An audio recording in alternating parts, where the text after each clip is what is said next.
Good evening. It's Thursday, February 26th, 7 p.m. I'm going to call the Lunenburg Finance Committee to order. In accordance with the requirements of the open meeting law, please be advised that this meeting is being recorded and broadcast over the Lunenburg Public Access channel and on Facebook Live on the Public Access Facebook page, and will be uploaded to Lunenburg Access YouTube channel after the meeting. If you want to Recording join in via progress. Zoom or call in, the link to that or the phone number is available at lunenburgma.gov under the Finance Committee agenda. And if with that, if we can stand for the Pledge of Allegiance. I pledge allegiance to the flag of the United States of America and to the republic for which it stands, one nation, under God, indivisible, with liberty and justice for all.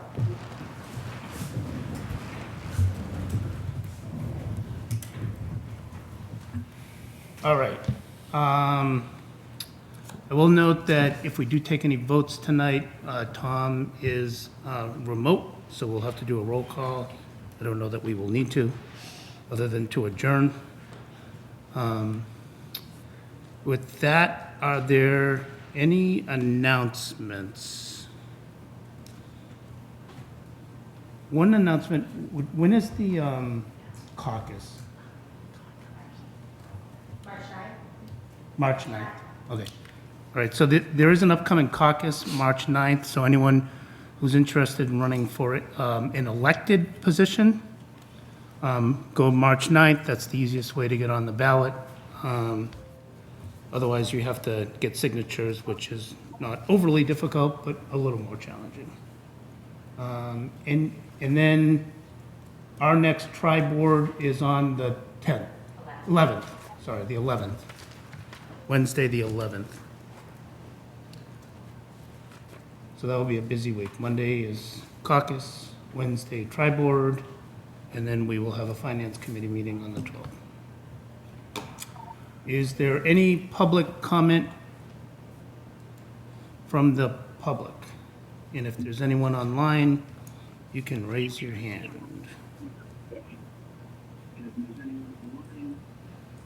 All right, any public comment from the committee?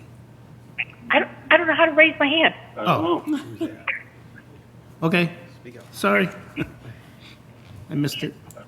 If you can just state your name and address and your public comment. Say your name and hold it up right there. Dave Rogers, 82 Highland Street. Regular. Hi, Dave.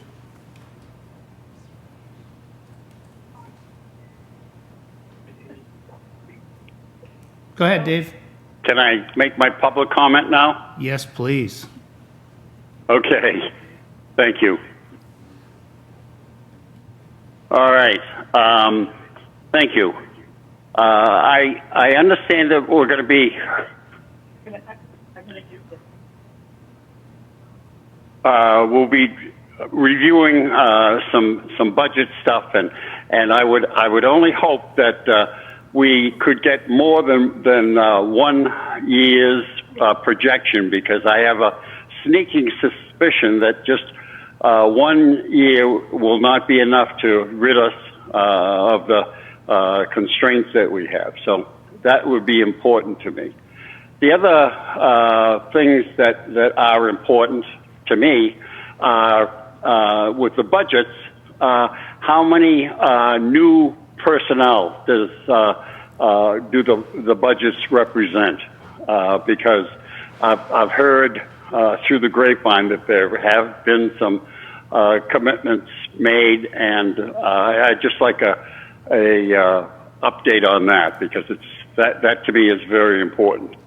In addition, I heard that the town manager is looking for an assistant, and if that's the case, then I hope that there's a case made, because and also to let us know what the anticipated salary would be, because I think we have some issues going forward. I know we do. So that's it for now.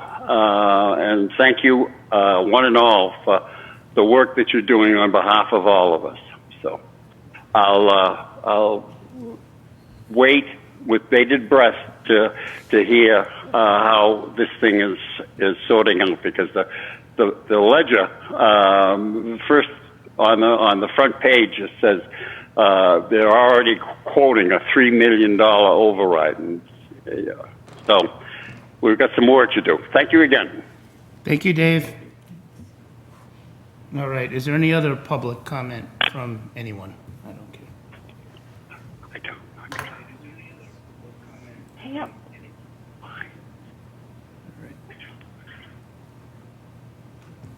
Okay, then with that,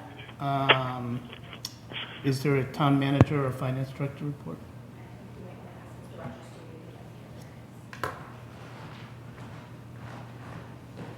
I don't think he's on anymore. Okay.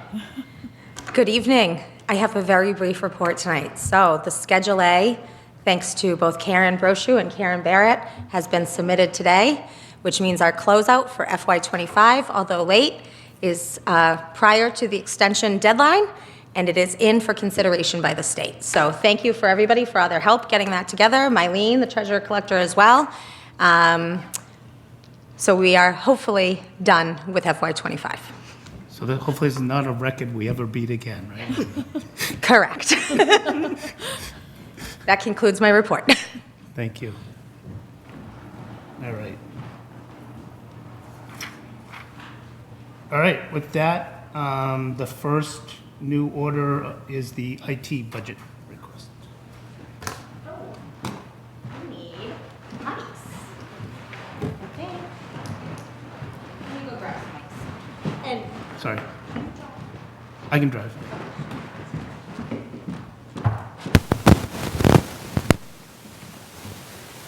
Wait, now you're gonna watch that.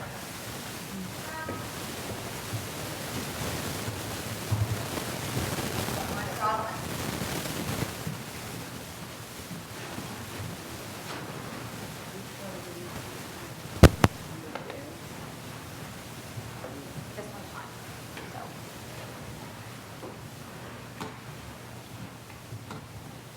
So when he pulls up the slides, they're going to be, you'll see them on the screen, but they're a little delayed.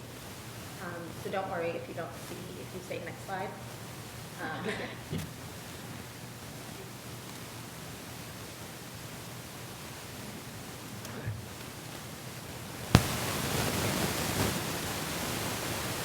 you for having us tonight. You hear the audio coming through? No, not yet. Not yet. Maybe just pull it a little more. No. Oh, there. Hello? Hello? There we go. Okay. Thank you. Thank you for having us tonight. I'm Kara McCarthy, the Communications and IT Manager, and I'll be presenting the IT FY27 budget tonight, along with Casey Chisholm from Suzer IT. She's their IT Director. All right, welcome. Next slide, please. Sorry if I forget to say that. So key services provided by the IT department include network management, server maintenance, technical support, IT procurement, device lifecycle, cybersecurity, employee intranet, website management, social media, and public communication, as well as administrative tasks. Next slide, please. The organizational structure, so this outlines the department's staffing composition of the IT department. The town manager sits above myself and Casey, the IT director. Below that is our help desk technician and cybersecurity analyst. Next slide, please.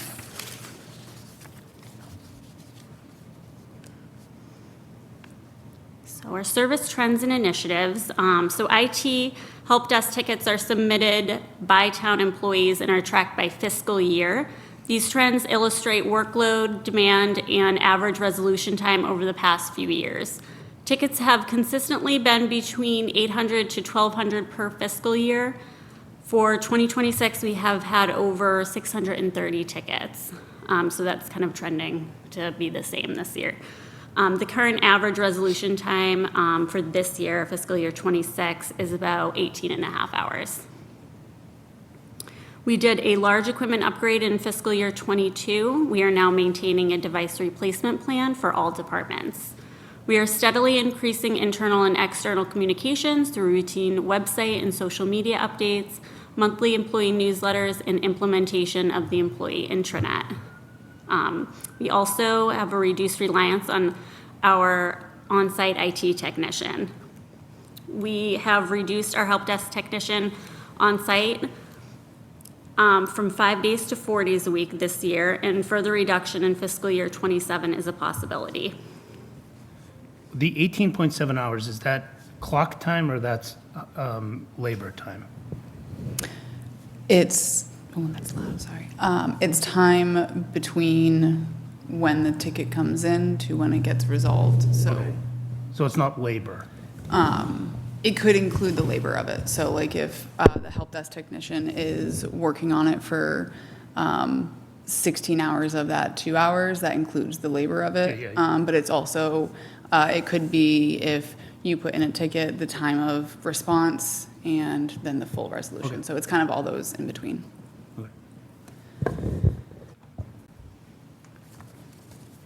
Next slide, please.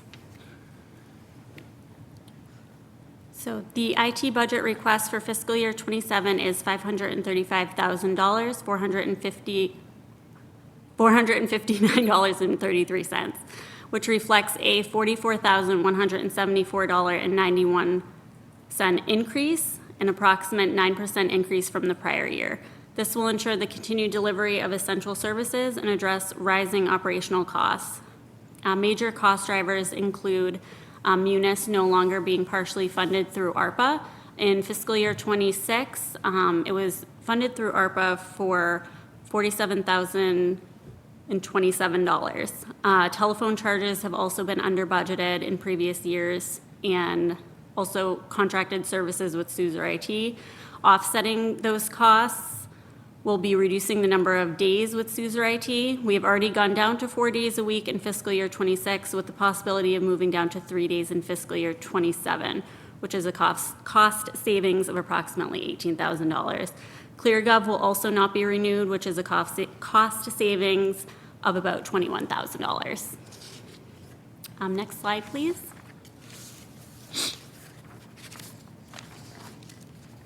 So here's a breakdown of fiscal year 27 budget requests compared to the last 3 fiscal years.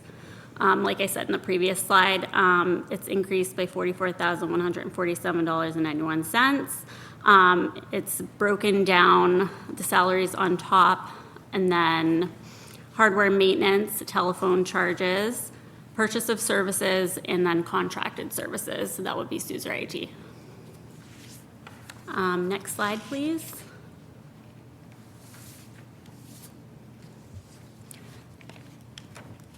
So to break down, probably the largest line is purchase of services. These are the softwares that the town purchases and supports. We support every department in town, so it's not just, IT. We support all the departments. So Acronis, cybersecurity and protection, $17,000. And change. I won't list that all. I won't list each out in cents to save some time. Cherry Road is the e-archiving of our emails from lunenburgonline.com, so our old website and old email, well, now lunenburgma.gov. So we have that until fiscal year 31. So that's a flat charge that we get every year. Code Red and OnSolves, $7,119. That's emergency communications. Verkada camera licenses, security cameras, $4,800. Zoom video communication, everybody knows what that one is, $4,700. Microsoft licenses, $24,742. DocuSign, about $2,900. for electronic signatures and documents. Civic Plus is our website hosting, municipal website hosting software. That's $5,550. Canva is an online graphic design tool, $120. Adobe Acrobat, $1,600. OpenGov is $30,000. Permitting and licensing, we are supplementing that with $10,000 from the Tech Revolving Fund. So the total of that is, $40,000, but, so 30 will come out of, the Operations. Operations, thank you. And 10 from the Tech Revolving. Tyler Technology, Munis, I touched on this before, a total of $115,000. It's no longer partially funded through ARPA. In fiscal year '26, it was $47,000 and change funded through ARPA.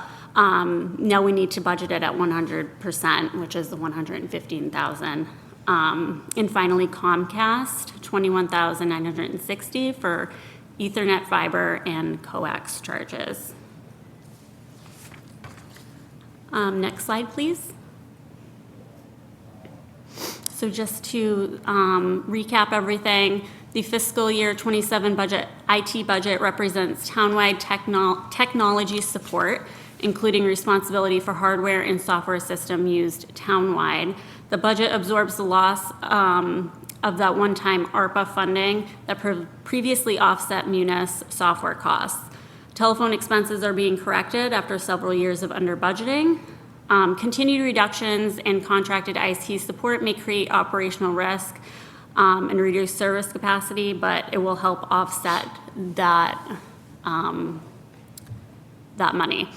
ClearGov software will not be renewed as well, with a savings of about $22,000 to also help offset that. ARPA. And next slide, please. Thank you, everyone. We appreciate it, and if you have any questions, we'd be happy to answer them. Okay, before questions, just one, capital. Did you have capital items? I forget. I thought the senior center? There was one capital request for FY '27 at $20,400 for the Adult Activity Center on the, for access points and server upgrades and to get them on the network. That, on the initial iteration of the capital budget, didn't make it above the cut line, but it may now. But I also applied for the Community Compact IT grant for that. So perhaps it might get funded outside of the town's budget as well. One thing on that, which, you know, I love the senior center, I think it's a great resource, but on that request, you had Wi-Fi inside and outside. Are you still going to keep both of those things on, or were you thinking about taking the outside off? The request would maintain the outside as well, per the request of the department. They have a lot of outside activities there and events that they would want to continue to offer, or not continue, but to offer Wi-Fi in the outside space. So one question I'll have on that side is, does your internal Wi-Fi expand to the outside, or did you look at that, like how far that goes, or do you need both? We would need both. It doesn't, it could get a little bit, like you might be able to get 10 feet outside of the building, but it's not going to be reliable or something that many devices would be able to connect to. Yeah, I appreciate that. I just wanted to make sure that that wasn't covered. Yep. And I also want to say this budget is phenomenal. I love that you break down every single system that you use and what it does, and when it's coming up for, you know, renewal, or if you're thinking about other things. I really appreciate that. I think that's thank really you. granular, and I think sometimes when people say, we need this for this system, well, what system is it? How long do you need it for? When is the term up? So I appreciate that in the budget. That's great. Thank you. All right. Any other questions on, I don't know if you had questions beforehand?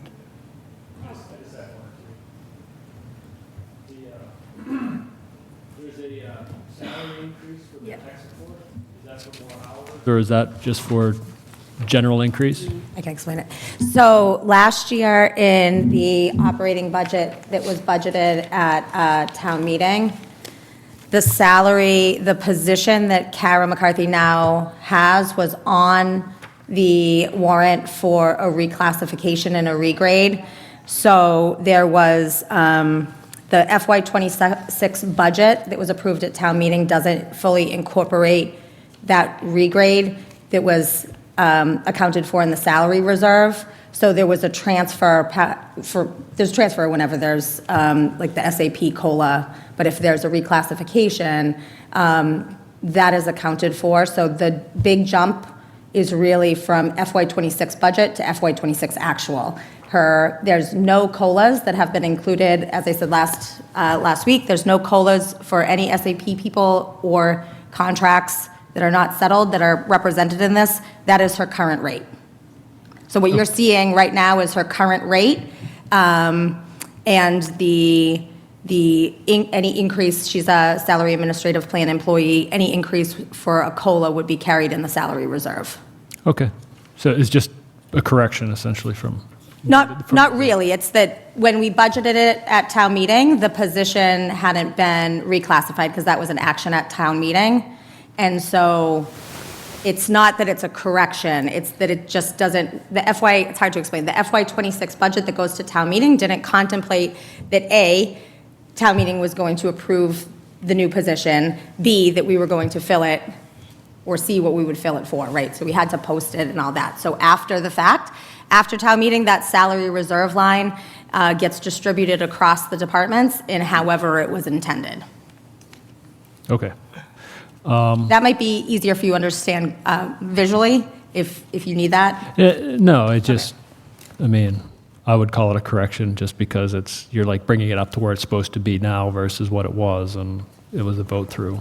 Well, I want to be clear, though, because other departments, when you see their rates on FY '27 also show higher than FY '26, but that's for that same exact reason, that any COLAs, any increases aren't showing on the budget. They're voted separately in a separate article at town meeting.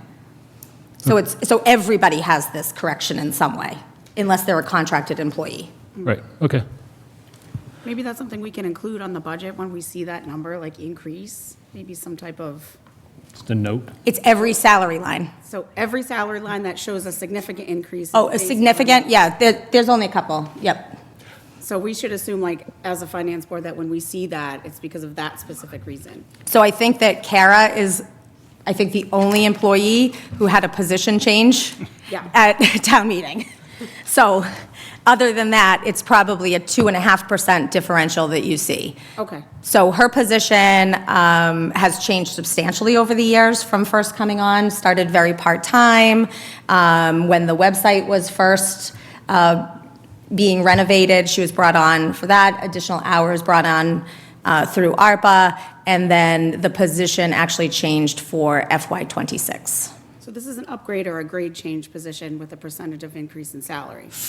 That we've already done. Yes. Yes. Okay. But So- we shouldn't assume that for, like, other departments that No. have an increase? Okay. No. On the purchase of services, like the Microsoft licenses, DocuSign, does that cover us townwide, or is that just for everybody but, townwide being including school department? None of this budget covers the school. Okay. Other than Zoom and Munis, right? Zoom and Munis are the only things. Okay. So, Go ahead, Anna. I'm sorry. No, go ahead. Okay. The Microsoft licenses, I know that includes the email services, and I'm sorry if I'm asking questions. No, it's just that your mic wasn't hot. Say it again? Your mic was not hot, that's all. Okay, okay. All right. So that's the entire package for the entire, I'm thinking the majority these are for employees, right? Yes. The Microsoft? The numbers? Like, it's $24,000. Is that, most of the license for that is for employees? Yes. Okay. And boards and boards. Well, and boards, committees, and commissions. Okay, those are included. So, Do you know the breakdown between boards and commission in terms of value and employees? Well, they're via license, if you want to talk on it too. So it's depending on what licenses they have. Most committees have, let's see, either exchange or basic. A few have standard. I think actually you guys have standard. So from the $24,000, Yeah. you have a financial breakdown of how much is employees and how much is boards and committee? No. Okay. No. We could get that. We could get that for you. if you Okay. want. I have it in a spreadsheet, I just have to break it down differently. Right now, I have it by licenses. Okay. Yeah. Still on Microsoft licenses,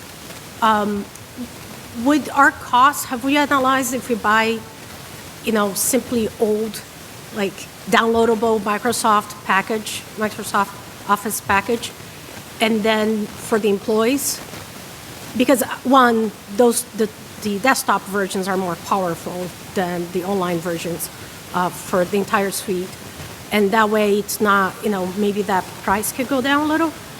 So Microsoft is moving, like most companies, is moving away from the standalone solution and moving to a subscription-based solution for their services. So the cost of those standalone licenses are continuing to increase, and it also takes away the collaboration features of Microsoft. So the benefit of using a mixture of standard, which is the standard license, is the full suite. So you have the downloadable versions of Microsoft while also being able to use the cloud versions. And basic is just the cloud versions of Microsoft. When we use both of those in combination, the people who have the standard licenses and the basic licenses can still collaborate seamlessly within a document. Whereas if we were to have Kara with a standalone license that was purchased outside of the subscription model and me with a basic license, it inhibits our ability to collaborate, and it drains the efficiency of the organization if we were to separate it out like that. So we all have standard licenses, right? The FinCom? Yes. I believe so. But I guess where I'm landing with, and it's, of the entire budget, it's only 25,000. It's not a huge, but what would be the cost saving?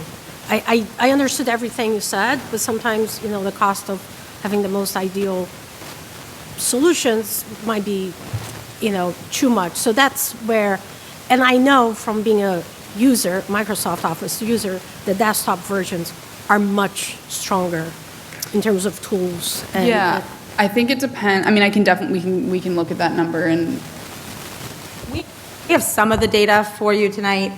So standard licenses, which is the most robust licenses, there's 39 of those across the organization. So not all staff has a standard license even.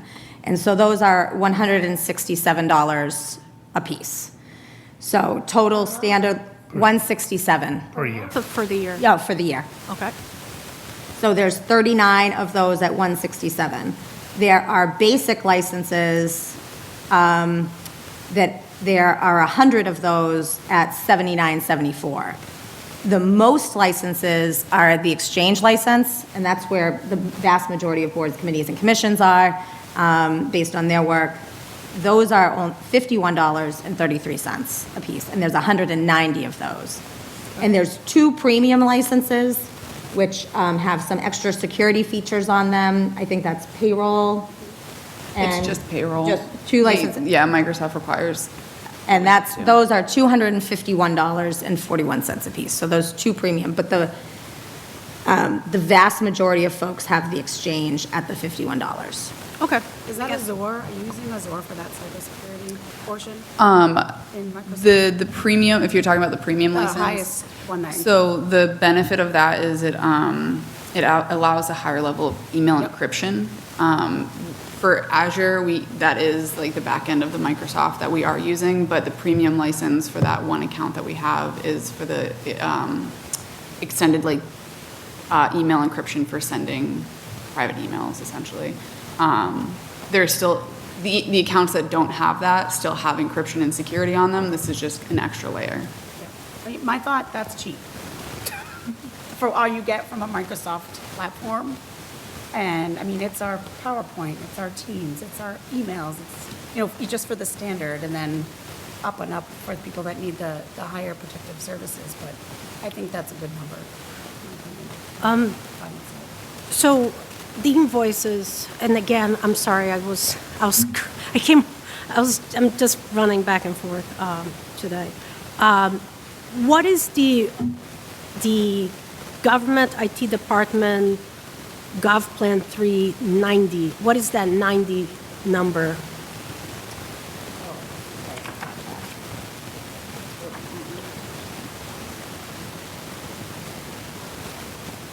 Like, is that seats, or how is that? 3 months? I think, Which one are you looking at? Yeah. The 130, invoice from 13026 that you shared with me? That would be our drop. so that covers, the 90, there's two different ways that the billing works. One is on the number of workstations. Yeah, okay, so that's, the workstation, that's based on the number of workstations that is currently in the town.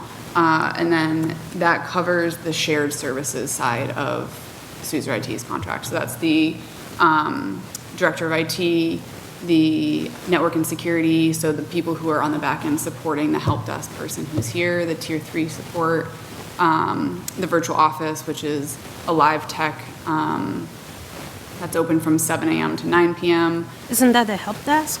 So the help desk hours is the on-site person. Okay. The person who's reporting every single day, or now 4 days a week, to be the on-site person. So it's split up in between that, and we split it up that way, so that way it's easy to reduce hours when we need to, and it doesn't cause a huge change. I wasn't sure what the 90 was, so it's 90 workstations? Yep, so we based it off workstations, so it's around the size of the organization. Okay. So if... No, I have dealt with IT purchases of service before. And pricing is something that it's fairly negotiable, and I think you're through a state contract, but with us, and I'm sorry you're here, but Jen, can we, do a RFP, see if we can get better pricing, or, because it's increasing a lot, and this is $900 per person. You can procure services two ways. One is through state contract, one is through RFP. There's advantages and disadvantages of both methodologies. I think at this point, to do an RFP for, if we were planning to do an RFP for computer services for July 1, I think would be running a little behind. I don't think that we could have an RFP in place with a new contractor on July 1. I know some of the other folks in the space. I'm very comfortable with our contractor, knowing some of the other folks that are local that operate in that space. But you're comfortable with what? The price? What are you comfortable with? The services. Okay. Let me be careful. Some of the other vendors, their service delivery is notable. We receive a much more robust, much more professionalized level of services from SUSER than some of the competitors. Some of the competitors, not that SUSER is very large, but some of the competitors are quite small. And I think that we would, if we would be getting a service reduction with at least some of the folks that I'm aware of. Not to say that we can't do an RFP and see who else is out there, but I don't think we could do any RFP for July 1 on this kind of a massive change of vendors. Sure. Is the contract runs through the fiscal year, or is a, okay. Modifiable by the quarter, so we dialed it down. You missed this part. So they were here on site for 5 days a week. Through the first half of this fiscal year, we decided intentionally that we were going to try it in January to dial down to 4 days a week. to see how that worked. It was very easy to modify down in that way, and we could ramp it back up if need be. We don't need to ramp it back up, thankfully, but that kind of dialability is useful. I think a lot of the other vendors, I think it's important to note that you're not getting on-site service with a lot of those vendors. Okay. Now, on the Munis contract, I love this kind of contracts. They have a lot of add-ons.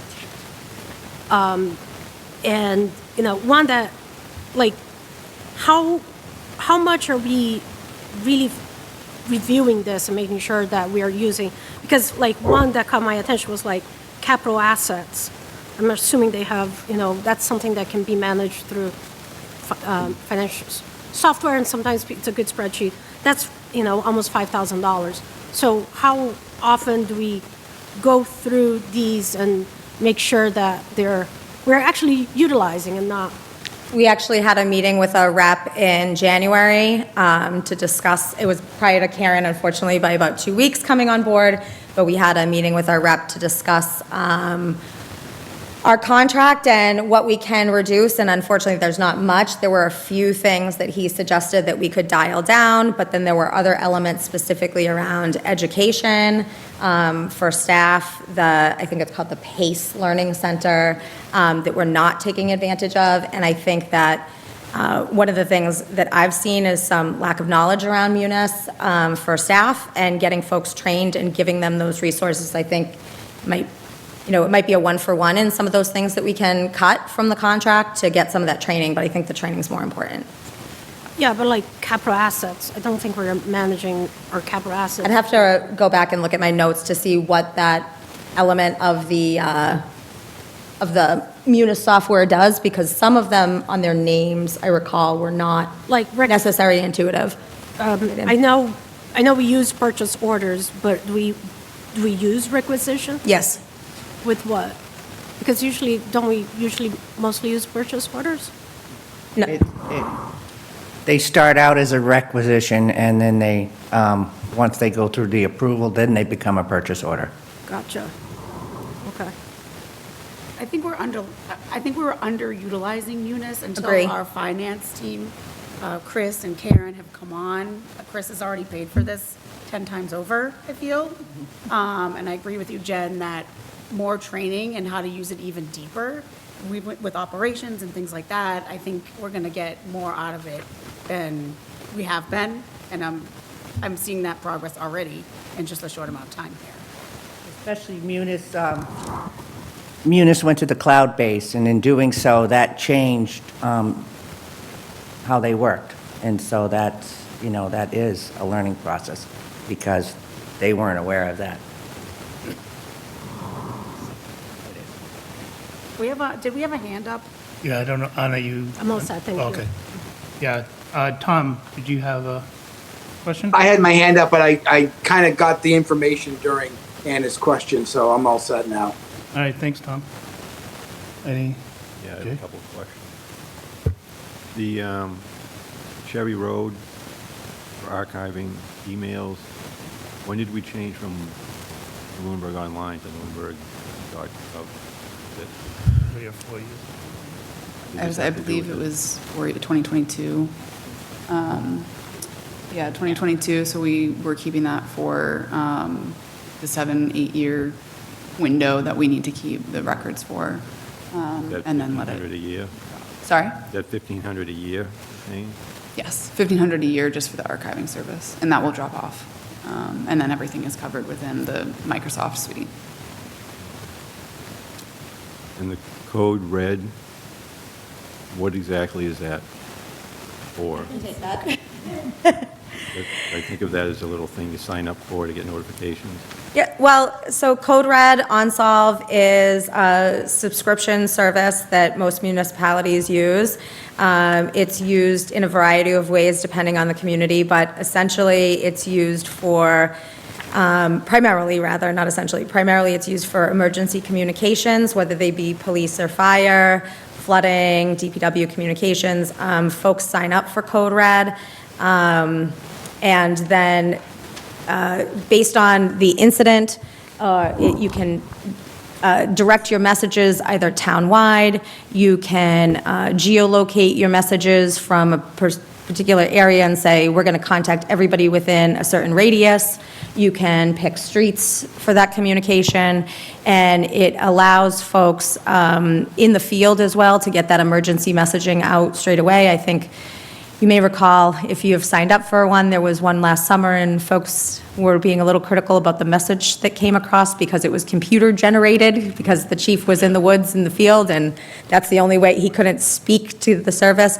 But that is the Code Red system.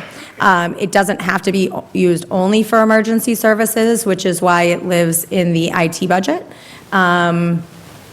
Because you can use it for more than just emergencies. I think some communities use it too much, and people get a little tone deaf to hearing the ring come when they're making announcements around every community event or everything.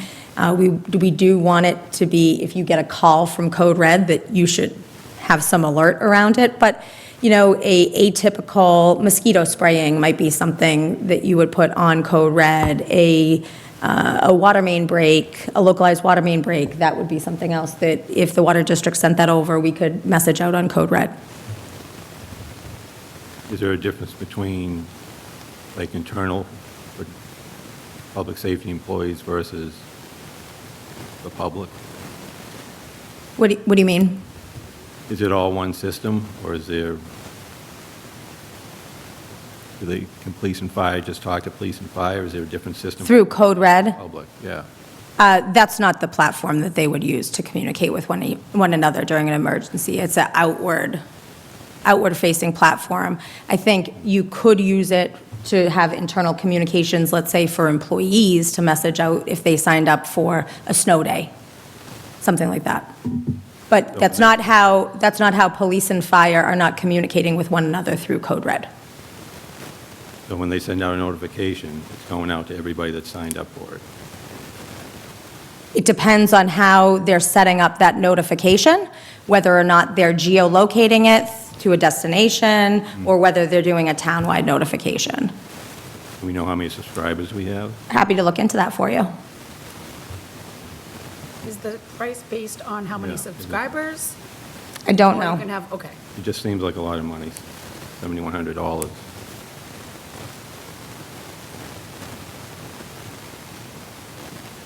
I disagree respectfully. It's emergency Well, how- communications, and I think that you just need one to know that it's needed and useful. How often do we send out a Code Red versus in today's world of social media with Facebook and texting? I think the issue might be people don't know about it, so they're not signing up for it. Yeah, they don't, So that could be the issue, because I didn't know about it, and I'm going to sign up for it. that's why I'm asking, well, how many subscribers are Right. we paying for $7,100? Right. I mean, if I was a parent, I'd want to sign up for like the snow day option or whatever, so. But doesn't the school have their own notification system for that? Yeah, this is not for the schools. Right. Downside. But again, one emergency. Yeah, but I think Jay's question is very valid, how many subscribers we have. Yeah, and well, I said we'd get that. Yeah, and I think that's we're almost 12,000 people, 4,500 households. If we have, 50. 50, it's like, Right. let's talk. So I think it's a valid question. You may want to publicize it again. I Yeah. remember signing up for it. Or we can just not. Didn't it change a few years ago? They went to a new system? It is on our website. It is on our website at Yeah, on the website. at the bottom. But we can definitely do more like a social post about it and kind of have it right in front on the news flash, for a few months for sure. Okay. Regarding OpenGov permitting, $40,000. When people do online permitting, is a portion of the fee, or is there a processing fee that offsets the cost of OpenGov? Yes, so there's a technology fee that's paid. That technology fee goes into the tech revolving fund, and we are supporting the OpenGov software with $10,000 from that tech revolving fund. All right. So that portion is what's offsetting OpenGov, the $10,000? That's the 10,000 is from those user fees. From the user fees from permitting online. I do intend to talk to the select board about revisiting those user fees. Software like OpenGov, while it does have a community benefit to everybody in the community, it's principally a benefit to those users who are using it to apply for things, and the community at large is heavily subsidizing this. I think it's worth at least a discussion around those technology fees to see if we can get more of the software supported within them. Yeah, as long as the fee is reasonable. Right. Yeah. Well, they have to use OpenGov to apply. Even if you don't have the tech, we're inputting it for you into the tech. So it's strictly online? For most building permits, buildings online. Other departments are almost all online. We are going in the direction to all online, paperless. Building and planning are paperless right now. There's no big plans that are delivered. Does Parks use that? Does Parks use that for outside? No, they use MyRec. Does Sousa have remote access for tech support on desktops? Only when allowed. So we don't have like remote software sitting on people's computers. But if someone needs help, we can help them remotely with their approval to remote onto their device. So you don't generally remote into someone's PC, online desktop to do a tech support? We do have the ability to Yeah. do that. Some vendors do like to go and install like a remote software on every single desktop in the organization they're supporting. We don't do that because we think it poses a security concern.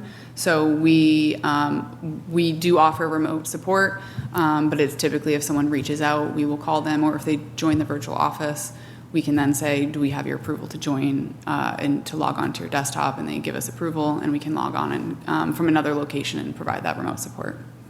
So how much of that are you doing versus the in-person, on-site?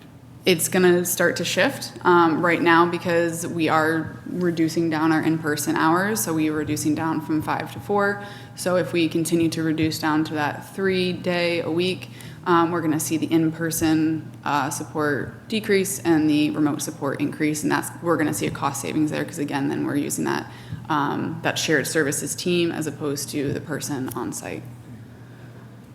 So where are you based out of?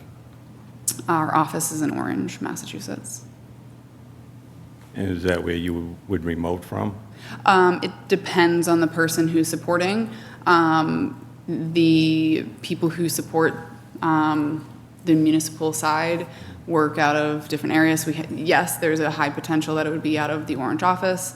It could also be, we have an office in Plymouth, New Hampshire. The person there might be the person supporting. They all have the same training and skill set in terms of how to get onto a computer and offer support in a help desk manner that the on-site person would be supporting. Okay. Regarding minutes and agendas, documents, and an issue that was brought up previously regarding workflows, is this part of IT? Minutes and agendas have nothing to do with IT. No, the form, the document for minutes and agendas, and accessing them online. Storage and workflows. SharePoint, is that the question? No. The chair has to do agendas, and then somebody has to do minutes, and not everybody has someone that manages that. And I know as someone that previously did minutes previously, and we're a lot of volunteer organization, and chairs change regularly. It seems the onus is left up to the chair to try and find the last minute document and modify it with names and dates and times. And there's no standard document for minutes and no standard document for agendas Yep. that are available online. So that's not a function of IT. So minutes and agendas are kept with the town clerk. The town clerk is the keeper of the minutes and agendas for the town. Boards, committees, and commissions can choose to use a template if they want. They are not required to use a template. For example, I know the town clerk very much wishes that our select board agendas were reduced to one page and had 8-point font, but we want 12-point font, and so that's what the chair of the select board wants, is a multi-page agenda. That is the decision of what the agenda looks like, unless there's a town policy, is up to the board, committee, or commission, but it is not IT's responsibility to house the minutes or agendas. The town clerk keeps those and posts them to the website, which is our official keeping place, but Yeah, but where does a chair get a minute or agenda document to fill it out, to start it? so You're on your Template, own. the template. You're on your own. So you can get a template from, there's a wide variety of templates to select from the town clerk's office. If you want to look at, there's, All right, well, that's, I guess, where I have an issue, because when I was doing it to try and take an old document and modify it, if you're not a computer person, it can be difficult. Some of us tech savvy, sure, I'm sure it's easy, but I think there should be a minute document, a template that should be available. I have templates. If anybody wants templates, they're free to have a template, but you're going to modify it for your committee, commission, board's needs. There's not, some boards want a one-size-fits-all, some don't.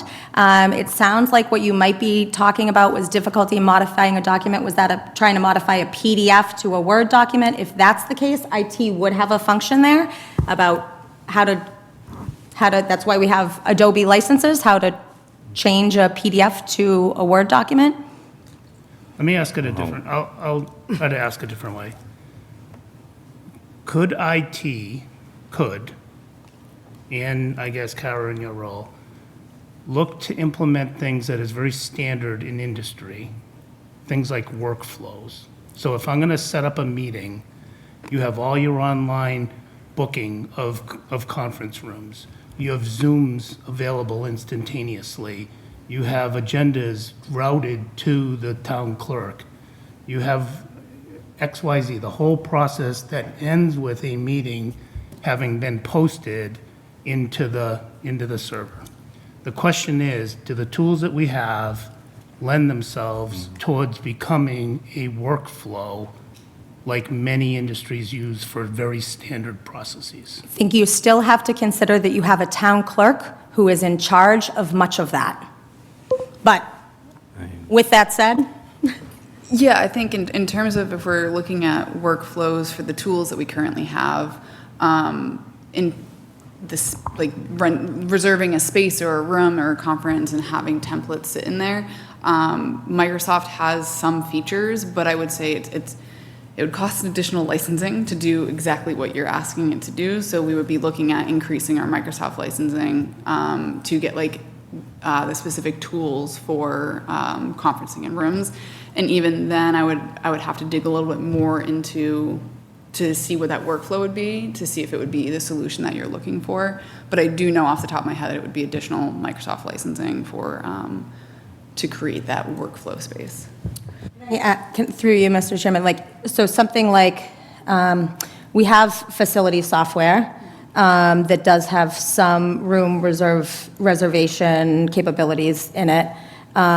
We have Zoom, right, which is the other thing, is even with those, would this Microsoft solution be able to dial into those platforms, or is there still, you're just getting prompted and the human needs to intervene? Yeah, it would only, it would not, the Microsoft side of things would not pull in from the facilities software. It would kind of be a separate workflow from that.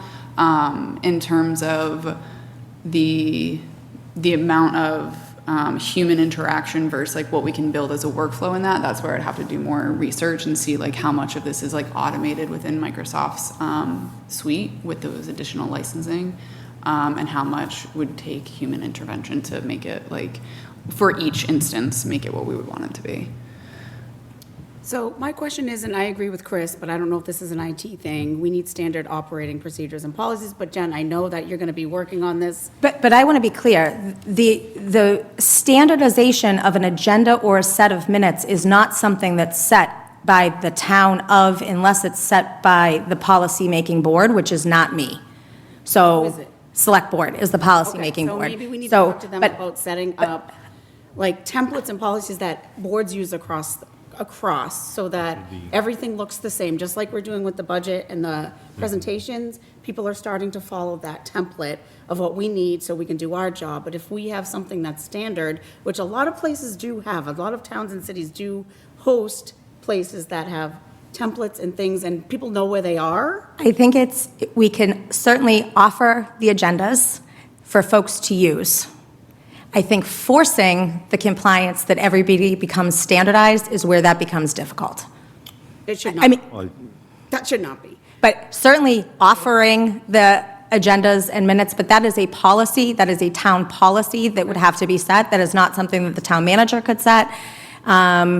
Perhaps the town clerk could set it. I don't know if she has that authority, but agendas and minutes, that's town clerk.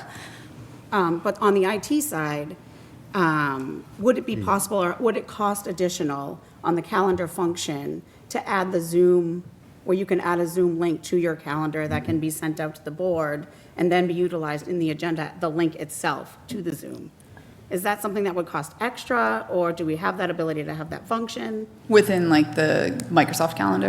Which within Outlook, so if I Within- went on my personal calendar and Right. typed in a meeting. Right. Like could right I- now, you probably have the option to add Teams. But could I click a Zoom Immediately. button? I'd have to see about And the then it would generate integration. a Zoom link? Yeah. I don't have an answer for you off the top of my head. That's how my Outlook works. Create a Zoom link? Yes, there's So a we Zoom have button. 5 Zoom accounts. Okay, That there's different boards and committees that operate on each different account. Okay. Which is why there's a human on the other side of it that says, oh, it's this committee, Zoom 2. It's this committee, Zoom 3. Can we use Microsoft Teams for the meetings? I don't know. They're part of the license that we pay for. I think Zoom was what the town went with when COVID was here, and I don't even know if Teams were as robust as they were. No, there's not many communities that use Teams that I work with that use Teams as their primary. Most of them use Zoom. Personally, from an IT perspective, Zoom is a better product than Teams in terms of like usability, people being able to access it from a citizen standpoint. It's more user friendly. So from that perspective, but it also just offers a little bit more, I think, robust security side of like what you can control from a host side of allowing people to enter or not enter meetings. You use Teams within the town, I know that, because I've done Teams meetings with you. And But for public facing Yeah, no, I agree. meetings, yeah. so who's issuing our Zoom links for these meetings? Is it, what's the Right, process? so Through I the think end we're of this getting a fiscal little- year, it's a school employee. like, this is a passionate topic for me, I agree. We have a school committee budget still to see. I do think if there's something IT-related, we should probably hear it during the IT.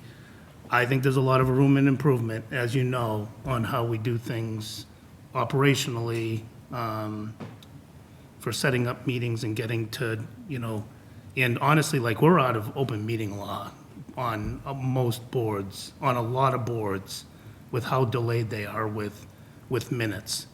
And I think minutes is something that probably could be done more efficiently with technology. But I think we're a little off topic unless we're, I agree, just the Zoom link itself, we have 4, you said, and 5, and do we pay per Zoom link? Like, are we charged per Zoom link? Okay. How much is it? it was in the budget. There's different, 4,700 divided by 5. no, there's one that has more capability. Okay. There's one that I think is like a top Yeah. 1,000 people. Okay, All right, just, that's, if I can figure that math out in my head, probably. But they're not even, So- because one has like, I think it allows like 1,000 people in, If For it, like the annual for, town if meeting. there was I think it was contemplated for the annual town meeting if it had to be on You're Zoom. talking about 1K per link, probably. $1,000. It's about 1,000. Yeah, About okay. that. Anything else, Jay? That's it. All right, thank you. Gene? All right, so, first of all, I think Sousa gives excellent service to this town. I've been on this side of your presentation for 6 years, and I think you guys have done fabulous. Kara, I want to say that I think you did an excellent presentation for I think this is your first one, right? Yes, thank Oh. you. Could you So- tell? Thank you. And then, other than that, I think all the questions that I would have are answered. I am interested in kind of the workflows and using our IT to maybe make the lives easier, probably even get efficiencies if we use them properly, so. But other than that, I think we are all set with your presentation, and I thank you. Thank you Thank so you. much, everyone. We appreciate it. Thanks. Thank you.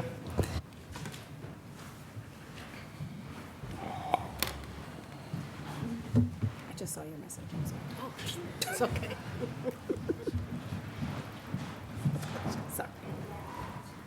I don't know why this is making the static sound. Thank you. Do you want to take this one then? She's just going to turn it off. Oh, Put it on the you can turn floor? off. Oh, why is it green? You have one. You have one. I have one.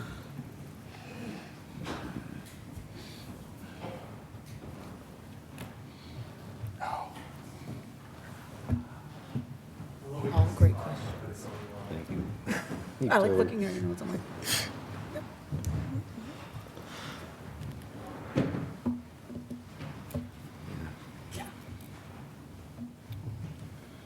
Me.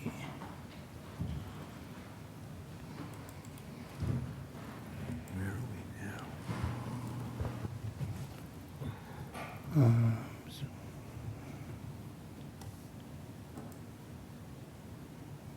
All right, are you ready?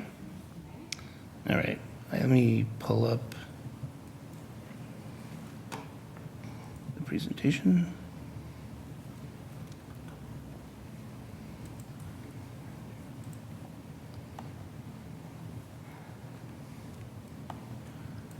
I wish you guys would get Microsoft Office.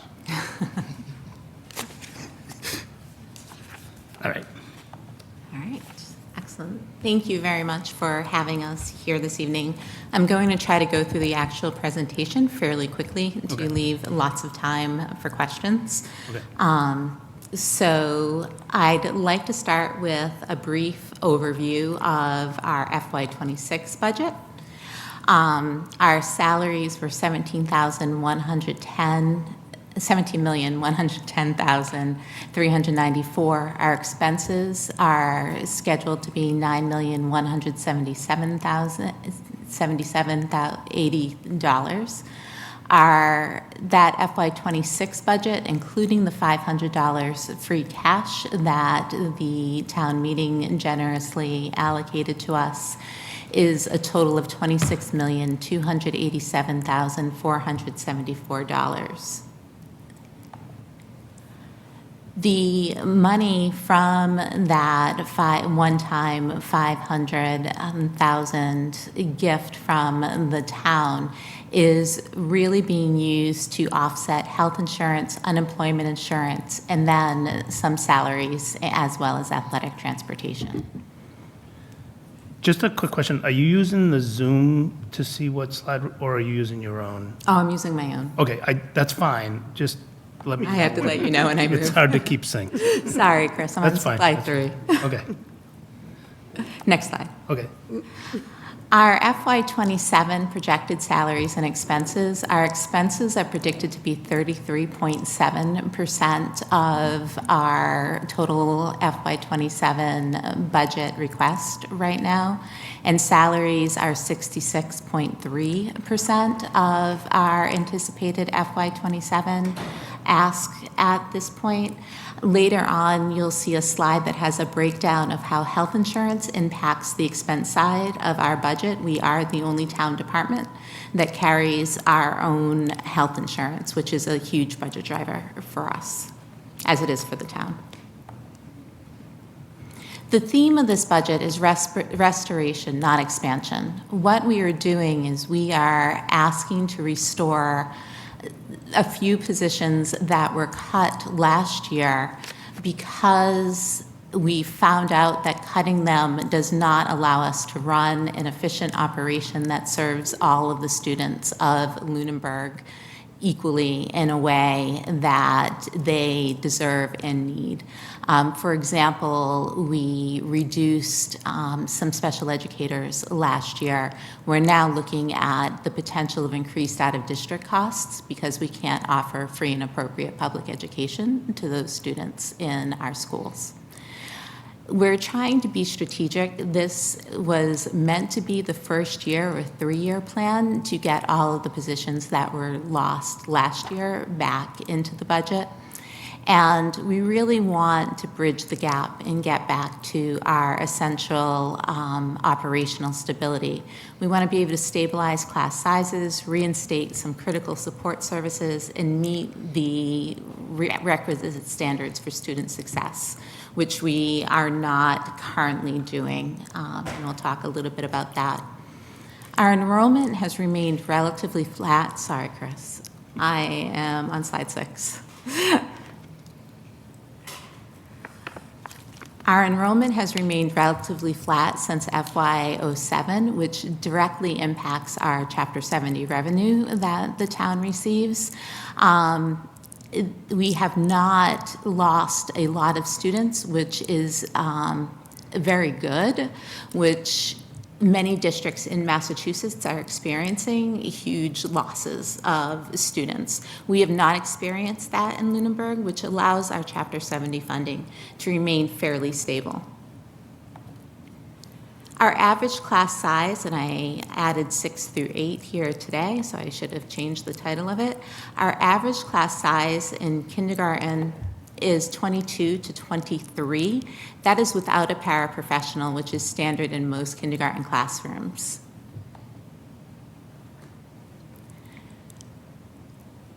Sorry, I'm loading the PowerPoint bigger so my old eyes can see it. Our average class size in grade 1 is 23 to 24. Our average class size in grade 2 is 22 to 23. Our average class size in grade 3 is 22 to 23. So that means we have some classrooms that have 23, some classrooms that have 22, because you can't have a fraction of a student in a classroom. In grade 4, this is where our classrooms are really getting overcrowded. We have 27 to 28 students in our classrooms at the grade 4 level. At grade 5, we drop back down to 21 to 22 students, and in grades 6 through 8, we average between 21 and 26.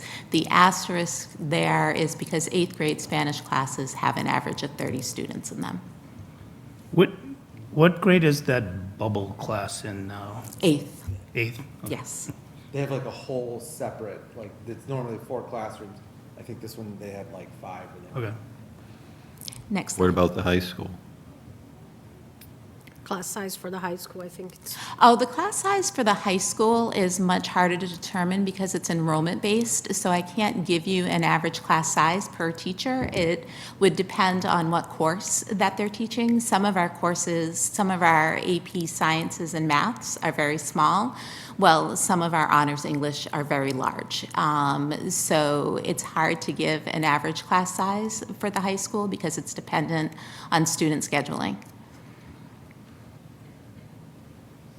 Could you get like Okay. last year's class sizes based on students since our? No, the way that the high school works, unfortunately, is it's so variable, dependent on what classes that we're running, Right. that it's too difficult of data to pull, especially with students having a drop add period and what period are we pulling the data from? Are we talking about first semester, second semester? There's just so many variables involved in the high school schedule that it makes that data for average class size. I get that. I think the issue is when we see like a teacher to student ratio of like 7-to-1 in the high school for an AP class, and then we see a 22 or 23 kindergartners, ridiculous. Without a para, like, we have to kind of balance, we have to think about where the need is on that. That is a decision that we definitely have to think of. And at the high school level, if we're not offering, this is more the dialogue I wish to have rather than having, going straight through the presentation. At the high school level, if we're not offering those AP classes, unfortunately, those students, it hurts their chances to get into highly competitive universities and colleges. When I heard last night that our salutatorian from last year was waitlisted at UMass Amherst, that was a concern. It was very concerning. Well, more people are applying to those schools because they're not $80,000. Correct. Yeah, So UMass you have way Amherst. more. You can't really compare that. Yeah. But, It's pretty yeah. good to get in. Like, one of the things that our student rep yesterday explained to us, her name is Kara, right? Yes. Tony, can you push Sure. the button to be green? Thank you. So Kara explained to us that when she was a freshman, she wanted to take Latin and band. And because of the offerings being sort of a patchwork of classes, she couldn't take both of them at the same time. And so she ended up doing a study on Latin. Yeah. She also explained that sometimes there will be conflicts with the highest tier class. So like if she were to qualify for AP English, but AP English was offered at a time that conflicted with another class, she would sometimes be in a position of taking a less strenuous class simply to make her calendar work. And that would then put her at a competitive disadvantage against other students because she took the class because she had no other choice, but she could have taken the AP class. And so a lot of the concerns she expressed to us around, and this is something that Mr. Santry has been really good about explaining to us in terms of class choice, is that it not only does it offer a lot of position or schedule flexibility, but it also allows our students to appear as competitive as they actually are. And that's like that's a real impact on her. I mean, the way that she was explaining it to us, it seemed incredibly unfair that she could have taken these classes. She was smart enough to take these classes. She's done well enough to take these classes. It's just they don't work with her schedule because of when we pare down the class offerings, it becomes difficult I to mean, figure that makes sense, but maybe looking at an over-enrolled honors class to push some of those kids up to the AP level to justify that classroom size. But We definitely can consider some scheduling options, Tanya. Thank you. I just want to make a comment to that, to what the situation that Tony described, is that, that has always been the case. I moved to Lunenburg, I knew I was moving to a small school district, and, both of my kids ran into that issue. They chose different solutions. Yeah. But, my daughter, I think it was her sophomore year, she was conflicted with her band and math, and she was given an option to take pre-calculus online from a certified university, and she did through Johns Hopkins.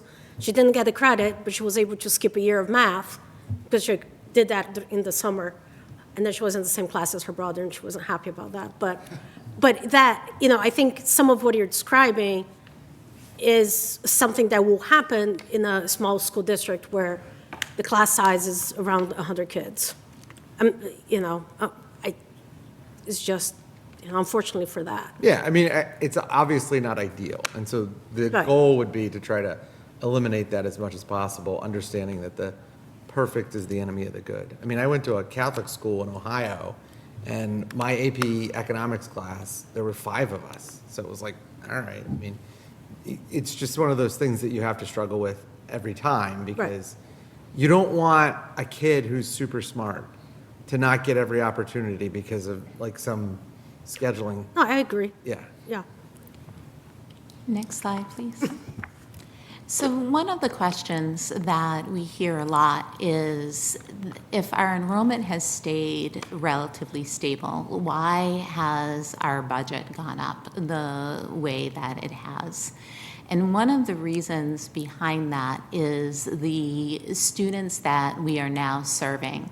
Students that are defined as high needs by the state are either students with disabilities, students that are low income, or students that are current or former English language learners. As you can see, our numbers have risen steadily from a low in 2020 of 28.3% of our students being classified as high needs learners to now 35% of our students are classified as high needs learners. Add to this the fact that 0.5% of our students are also low-income students, which would fall into this category, is something that we are really working to make up and fill gaps and accelerate learning. And our teachers are superheroes, but as I said last night, they're not superhuman. They can't do this alone in classes of 27, 28, even our kindergarten teachers with 23 students. They need that backup. They need to have additional pairs of hands, additional thought partners to be able to make it work for all of our students. Are you equating low-income students to be the same as students with disabilities or former English learners? The state does. I don't equate it that way. So if you're The state low-income, you're uses that. considered, it's a disability? It's considered high needs by the state. And I think where the state is going with that, I was a low-income learner through my entire career. I wouldn't consider that I had any learning problems. My family was very invested in education. I think where the state is going with that is sometimes with the lack of universal preschool and the opportunity to have experiences prior to entering school. Students enter school at a disadvantage, and those are gaps that we're constantly trying to fill for some students that are low income, not for every student. So do you that's see low that income. gap closing as they go through our educational system in Lunenburg? For some students. Okay. Yes. Our English language learners, does not include our former English language learners. 3.5% of our learners are now learners of English, so they're Next slide, multilingual Chris. learners. Sorry. Sorry, you can keep me honest. Okay, I That's got your you. job. Okay, I got it. I can do that. I'm switching slides on you again. So as we look at where our multilingual learners are, we can kind of see how the population of Lunenburg may be changing, where if we look at our early childhood enrollment of our English language learning families, we have 9 students in kindergarten, 11 students in grade 1, 3 students in grade 2, 8 students in grade 3, 8 students in grade 4, 5 students in grade 5, 6 students in grade 6, 6 students in grade 7, 1 student in grade 8, 2 students in grade 9, 5 students in grade 10, 2 students in grade 11, and 1 student in grade 12. Why this is important is we currently have 2 individuals that are reaching across all of these grade levels to serve these students. So even though the number is low, there's great variation in learners and their level of English language acquisition. We have some students that are newcomers that come to us without any English language skills at this point, and we have some students that are ready to transition to be fully fluent in English. And so having 2 teachers spread across 4 schools to serve students at 5 different levels of English language acquisition is really something that stretches them very thin. We are not meeting the suggested amount of service time that the state has allocated for these students, which is important to remember as we go forward. How does one change from becoming a multilingual learner to being determined to be no longer a multilingual learner? We use an assessment called the Access Test, which is designed out of the University of Wisconsin that the state uses, and that determines a child's level of English language acquisition in several domains, several different areas of English language acquisition. And what we're looking for students that are ready to transition, that will lose the label of multilingual learners to formerly limited English proficient learner, is we're looking for a score of 5 on that test, a composite score, looking at all the subdomains. 5 out of? 5 out of 6. Out of 6. And do you know how long it typically takes one to get that? The state and I would differ upon that. It really depends on the amount of exposure and service that you have to English. I think it's really individualized. But there must be a distribution with a standard deviation that is calculated by some academic. The state says it takes approximately 3 years. Okay. So you see the data when it's coming in. So if you have these 9 kindergartners that are coming in that are they're needing the services, by the time they might be in like 5th or 6th grade, that number should go down. Correct. These numbers that are at the upper level are probably students coming into the system without language skills, English language skills. Yes. Okay. So how many, Oh, go ahead. no, so how many different languages are we prepared to handle? Well, this is an interesting fact about being an English language teacher or a multilingual teacher, is you don't have to be multilingual yourself. And so they use theories of English acquisition for across all languages. The majority of our students that are acquiring English are Spanish speakers. Okay. Could we utilize student teachers from Fitchburg State College to come in and do service hours? We could do that, and that is something that we are going to explore, is tightening our partnerships with local universities to get more student teachers. Matter of fact, we hired one of our student teachers this year for a vacant position that we had. So it really creates a nice pipeline and nice consistency, as well as giving the teachers that thought partner and that extra set of hands at no cost to the district. Next slide, please. So what you'll see here is the trend for our students in full inclusion programs. Currently, 174 students are in a full inclusion program. Again, this is where I have to say that our teachers are superheroes, but not superhuman. It's difficult to meet in a single classroom with 22 to 23 students, the needs of every learner, to be able to meet their IEP requirements and to be able to provide that free and appropriate public education. We are really down right now in special education staff that we have to support these teachers, and we also will be looking for teachers to prevent students from becoming a student with a learning disability. You also see that our trend, though we're 2 students down, our trend is rising for students that are in our sub-separate programs. Without our sub-separate programs, which are very heavily staff-intensive, without those sub-separate programs, we would not be able to keep some of these students in our district where we know it's the best place for them to be learning with their peers. The next slide gives you some data about the disability type and what we're seeing for some of the major disability categories. You'll see that specific learning disabilities is steadily increasing. That's because the state has really developed clearer diagnostic criteria for what a specific learning disability is. This is where your students that have dyslexia this is the umbrella that they would be characterized under. Our students that have dyslexia.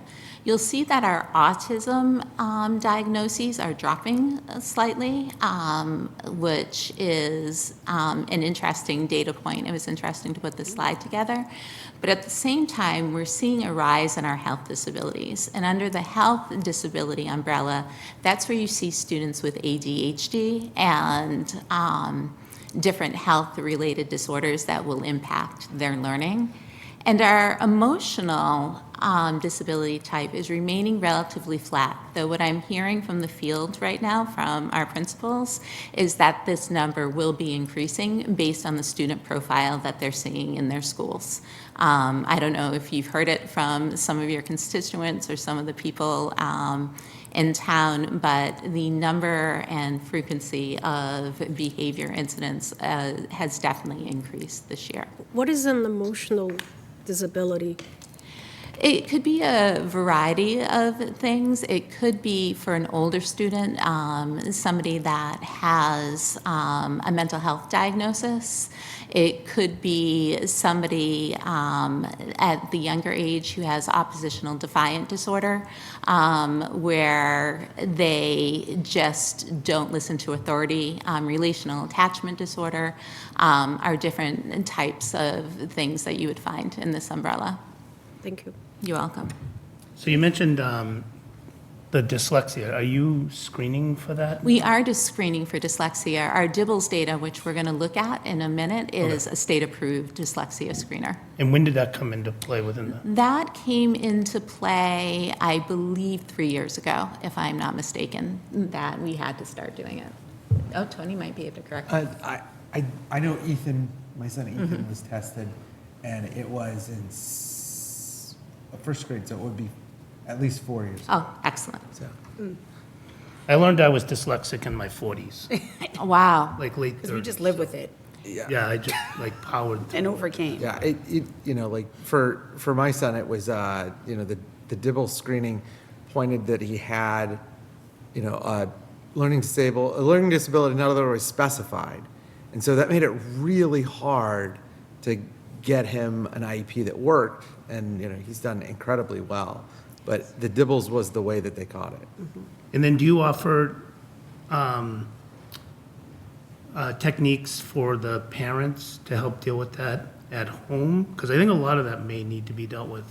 We do try to do that for a student that's on an IEP during the team meetings. I definitely think it's something that we could improve on as a district. Okay.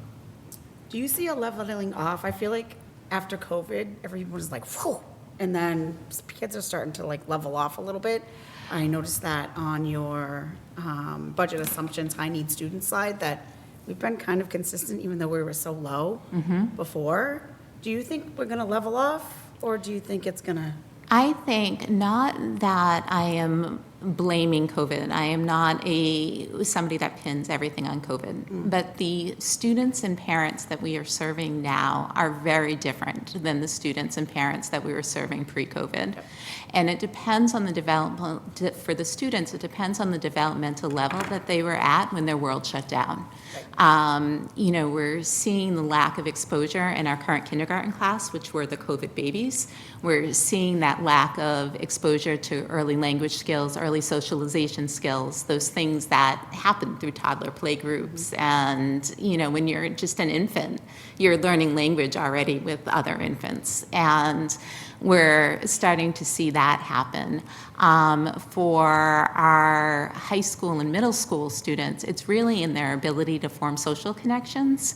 And I really think it's partially responsible for the over-reliance that our students have on social media. Can I just say one thing? I think all of this is conditioned on some form of stability in diagnostic criteria for mental illness. Okay.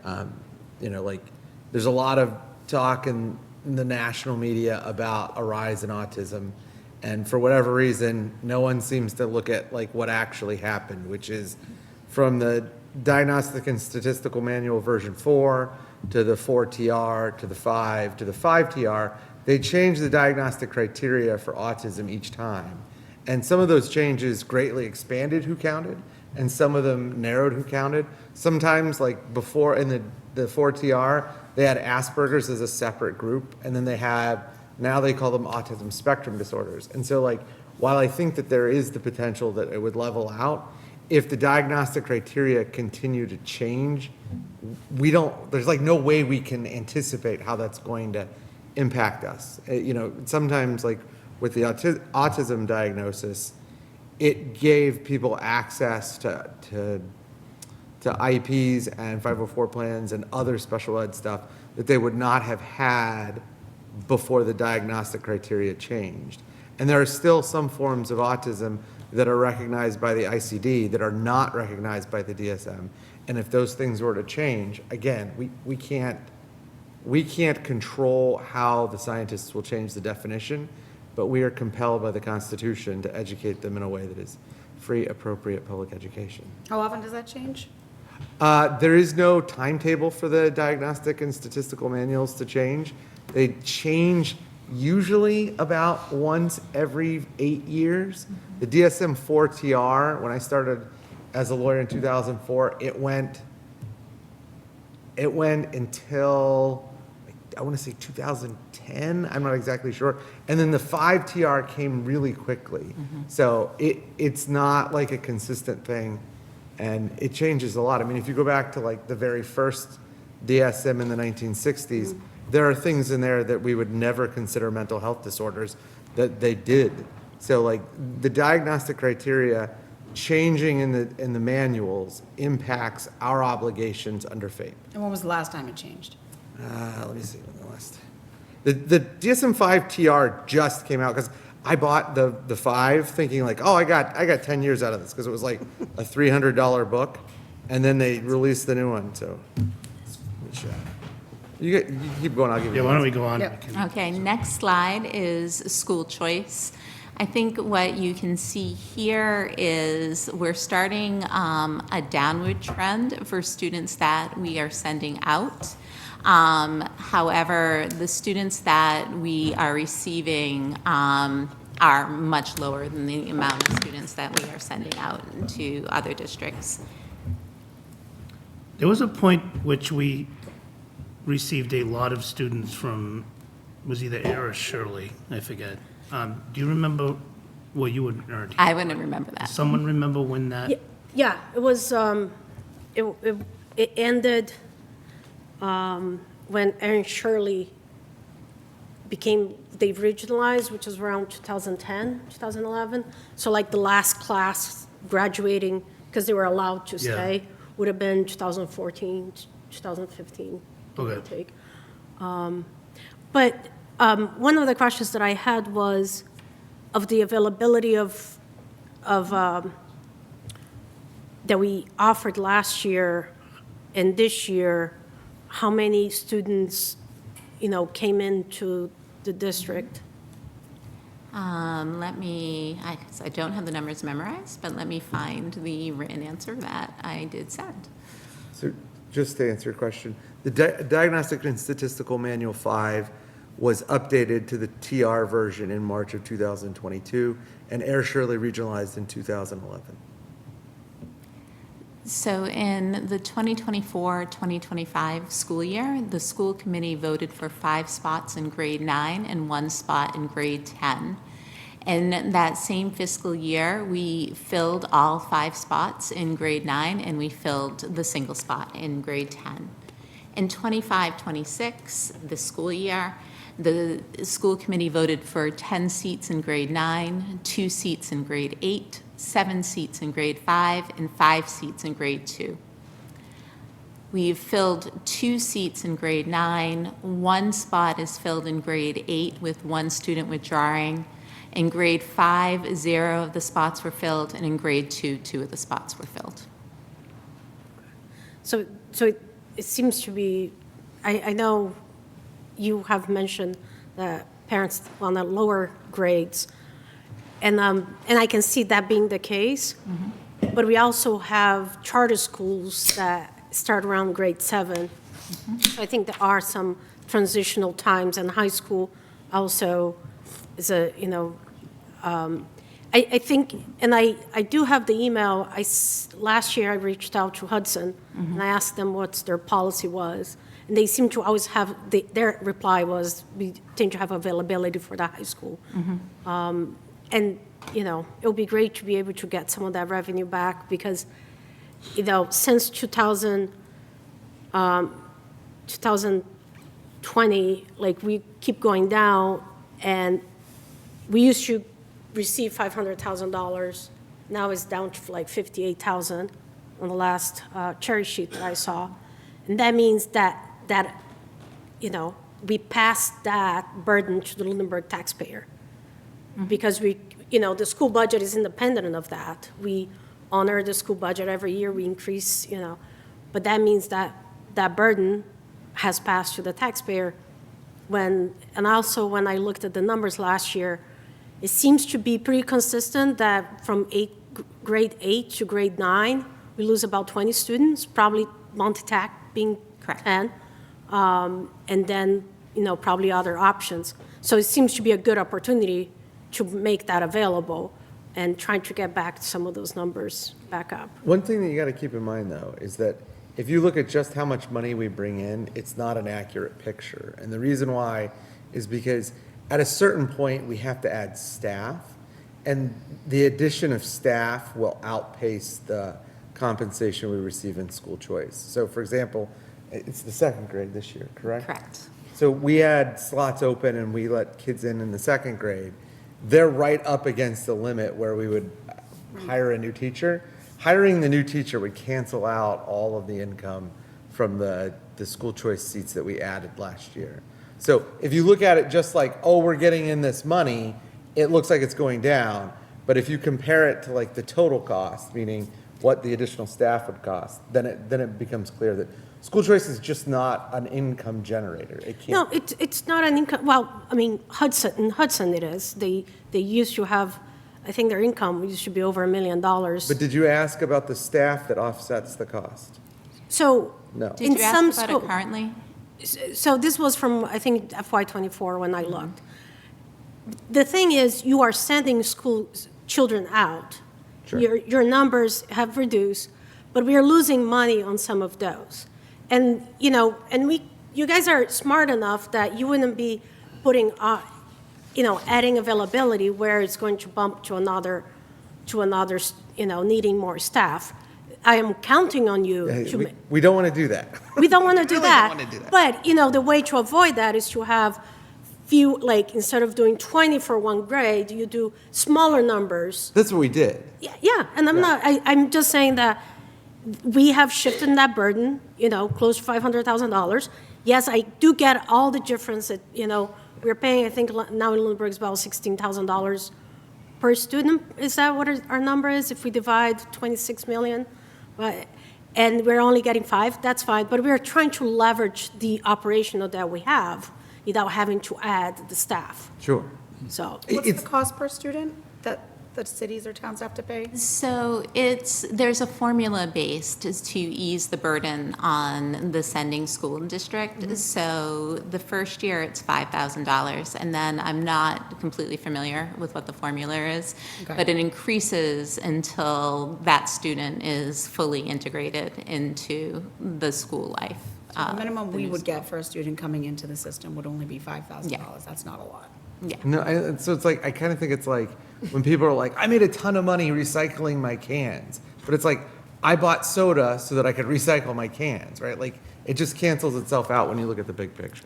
I think it's important to note that the school committee did open 24 seats this year, and we were only able to attract 5 students. I think we are not looking as attractive as a district right now. I think for many reasons. I think we don't have as much of an appetite for smaller schools, a smaller high school, as may have existed before. I think some of the incredible work that the town has done to live within its means also has perhaps constricted the offerings that we are able to offer for students. I mean, I think that, well, Lunenburg is rated about the same that it has always been. Like, our school profile has not changed. The other side that I see, if I'm a parent, I'm going to start looking for alternatives for if my kids is not happy at school, and I'm going to start looking for alternatives. So it makes it harder for me to plan to come to Lunenburg if I can never count on what the availability will be. I'm going to sign up to go to a charter school, to achieve something else. But, one of the attractions of the 2 charters that we have around, they are smaller than our high school.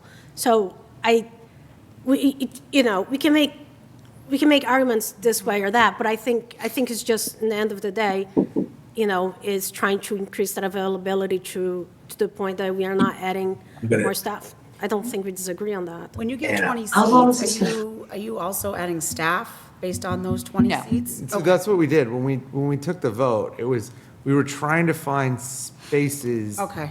that we could add a student without having to add staff, either paras or teachers. Great. So like, it was a very strategic decision. Okay. We were like, do we have a margin of error here?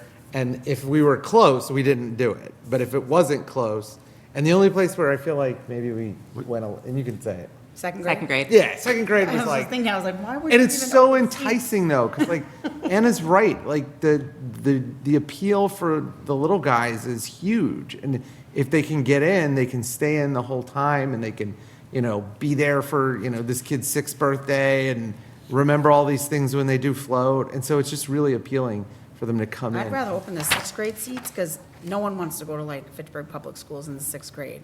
If I was a Fitchburg resident, I Yeah. would take advantage of that. It's just. Yeah. That's All right, when so we kids have, switch over. Tom had his hand up, but Carla Squire also put her hand up. Excellent. So maybe Carla, maybe you want to answer something? Yeah, so I'm the principal at the primary school, and one of the things, as we're talking about school choice, our 2nd grade students, where we offered 5 seats, the one thing we need to consider is we had 9 move-ins. 2 of them were school choice, 7 of them are students that moved in. So at the primary school, one of the things you need to consider is we have fluctuation of kids moving into the district all the time. So when you open up those school choice seats, last year we projected numbers, but we didn't project as many students moving in to that grade level, which then puts us at numbers that are extremely large. And if we have any more, because right now we still have 3 school choice seats, if 3 students choiced in, we would have to be looking at opening another class because the numbers would be so large. So I think that's the tricky piece of offering school choice at the younger grades. Thank you, Carla. And then, Tom, You're welcome. you've had your hand up. Yeah, okay, I'm not muted, good. I just wanted to say that I've been listening to these discussions about school choice. One of the things that's different in some of the towns than in Lunenburg is they're seeing a reduction in the number of students attending their schools. Their population isn't growing as fast. The number of children are shrinking. That our town has been lucky enough that we're growing pretty quickly, and even with smaller family sizes, our number of students have remained fairly stable, as this report shows. So some of the towns are using it to try to maintain the level of their size. Well, that's not really necessary for us right now. I also think that we were talking a lot about fixed costs versus variable costs for new students, and I think it's a very tricky thing to do, especially when you have a student that comes in the 2nd grade. Well, you're basically saying you're going to graduate from Lunenburg High School. You're going to go through the entire time. And, that's a commitment for this town to take on that student wherever they're from. Mm-hmm. That's all I wanted to say. Thank you. All right, thanks, Tom. So I'm going to recommend I think we've had this conversation a lot. Why don't we move on? Okay. If we move on to the next slide, this is just a graphic based off the EPIMS data that I sent you.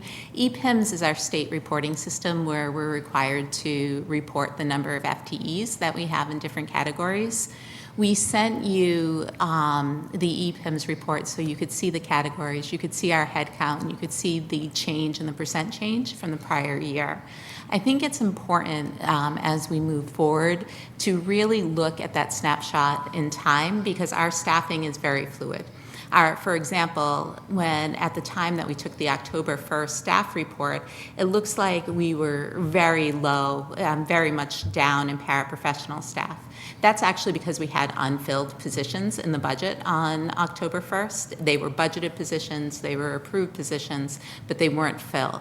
And I think looking at the data at the same point in time across years is really what's going to give us the true example of what our FTEs are.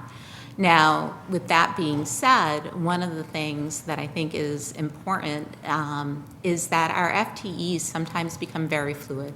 We could have a student move into district that requires a paraprofessional, we have to add a paraprofessional in.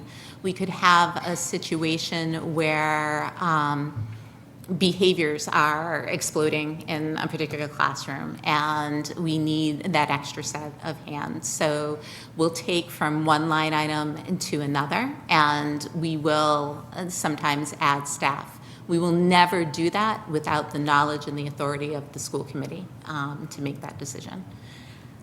So one thing, just on that, I don't know that I forwarded on that EPIMS because I had asked for it last week. Oh, yeah. But that was what I think Renee and Anna and I had worked on to just look at staffing trends over, I think I went back to like 2015. I think this is something I should hand over to you, Chris, and like you should just make this part of like the data that you put into us. And I think one thing, and it was almost to Mr. Rogers' questions in the beginning, is as it relates to staffing, especially in the schools, maybe you have like a forward-looking, to the extent you can. I understand that that's not always, but it gives us an indication as a finance committee in a town that I'm looking to change some of these. I'm looking to start adding educators and reduce paras, or, you know, I'm looking to keep my central office staffing, you know, equal, you know, that kind of thing. And I will say that that EPIMS data is hard to read because you look at 1 year and you fill in all those numbers, and you look in the last year and it says last report, and the last report doesn't match what was in the last year, and you're like, well, what is this data? It was hard to understand. So I'd rather like the professionals take that over, but I think that's a really good set of data for not only us, but probably the entire tri-board to have access to. Excellent. Thank you, Mr. Menard, Okay. for that suggestion. Chris will be happy to do that. Thank you, Chris. Next slide, please. And this is where I'll let Chris take over a little bit. Good evening. So I won't go through all the numbers with you, but this is basically some of our revolving funds for FY25, the revenues. Just a couple of things to note. The bottom three look like they're the largest revenue generators for the schools. Extended day revolving, lunch revolving, and the SPED tuition circuit breaker. Also, one thing to note is that Chapter 658, that's the athletic revolving account. It's always been called Chapter 658, so that's just one thing I just wanted, so no one was confused. And then for the school choice, for the other number, one thing that's unique about that is the bus fees that we collected in FY25. So that's just another thing to note about the. Which one is the bus fee? Sorry. It's the $50,628 next to under other for school choice. Gotcha. By the way, our student representative caught it last night and asked, how could we have bus fees? They weren't implemented. But as it turned out, we collected them in May for the next year. And so, just want to point out, our students are really smart. Yes. They are. She was on the ball with the numbers. They are. I had two. Very smart students that went through. I was trying to figure out how she was related to you.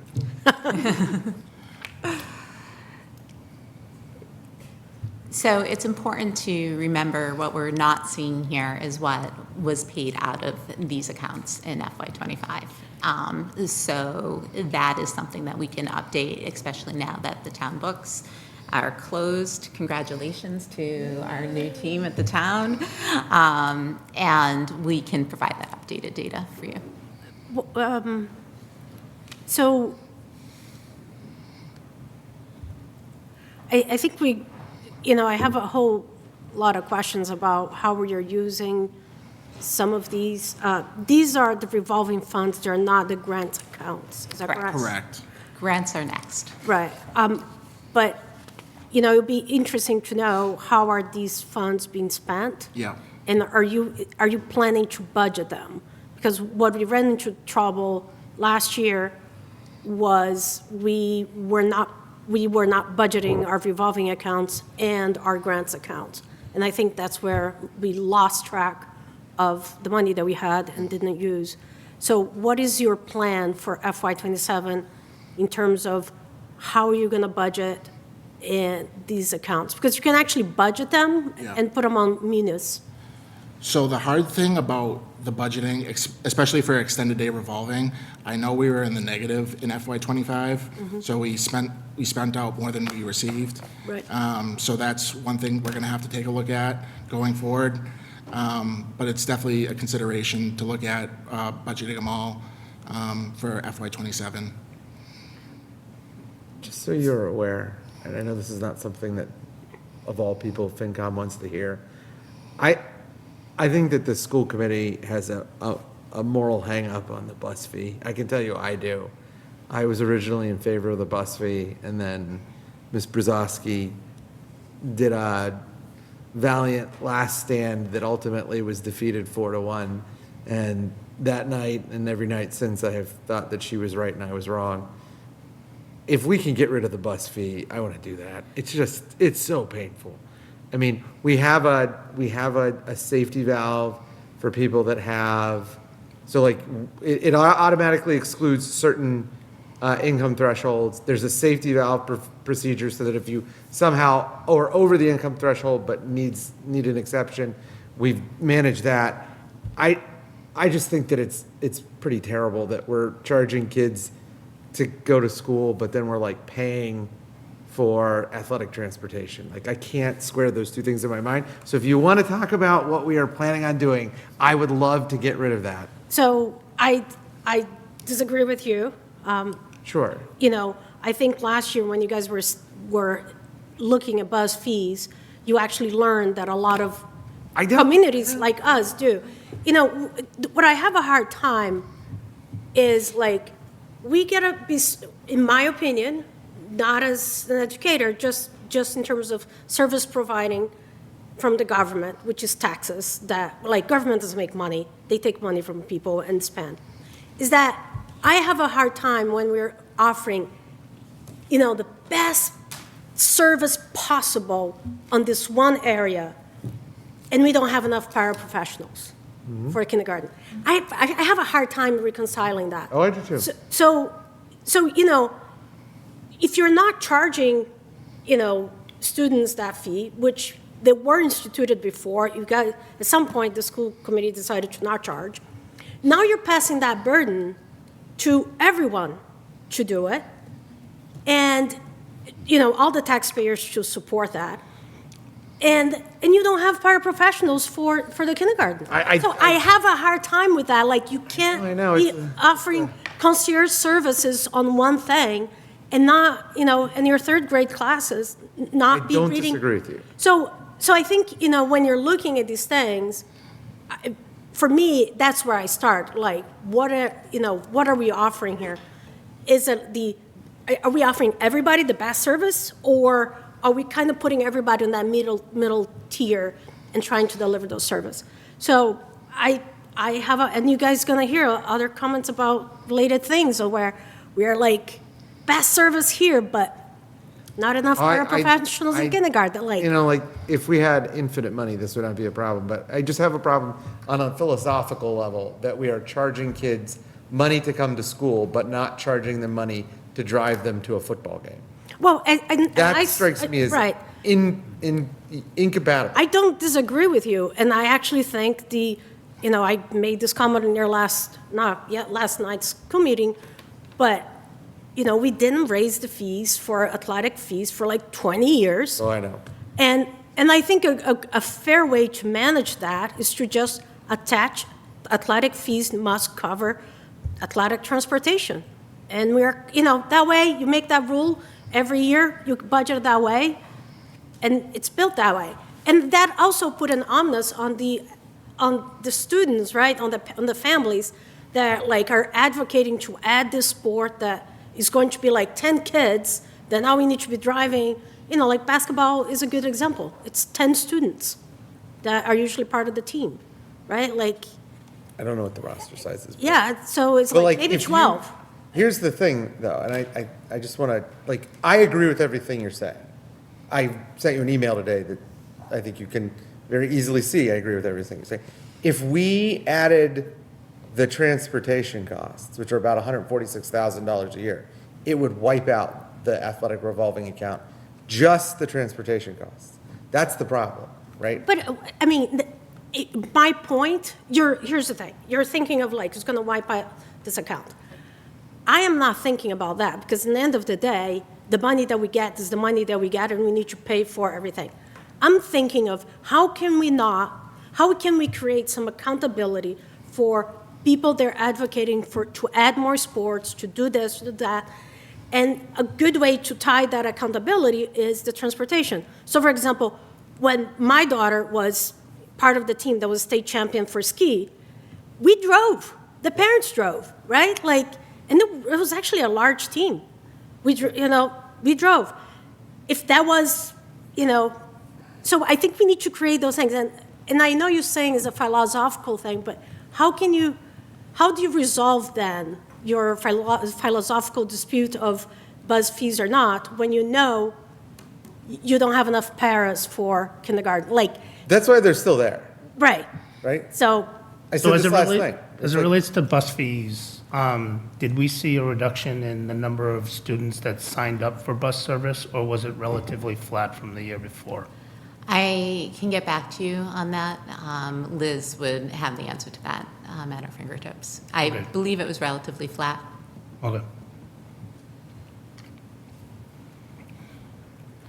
All right, our federal entitlement grants. I think there's something very important that I want to open with when we talk about federal entitlement grants, is that they're intended to supplement, not supplant. So for anything that we would include in our regular budget as a community, these can't be used for that. So for example, say we wanted to reduce class size and hire a teacher. We could not put that teacher on the Title I grant because then we would be supplanting the local responsibility.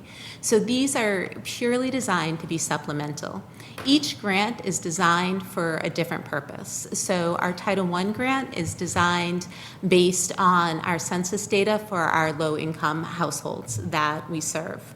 Title II, so it's really intended for enrichment and supplementing the education that students are receiving in schools. Because we're a Title I district, all of our schools receive Title I funding, at least a portion of the Title I funding. And how it's spent is determined by a needs assessment that is conducted each year. And now that we have Dr. Sarfty here, we can be sure that that needs assessment and we are complying with the parameters of the grant.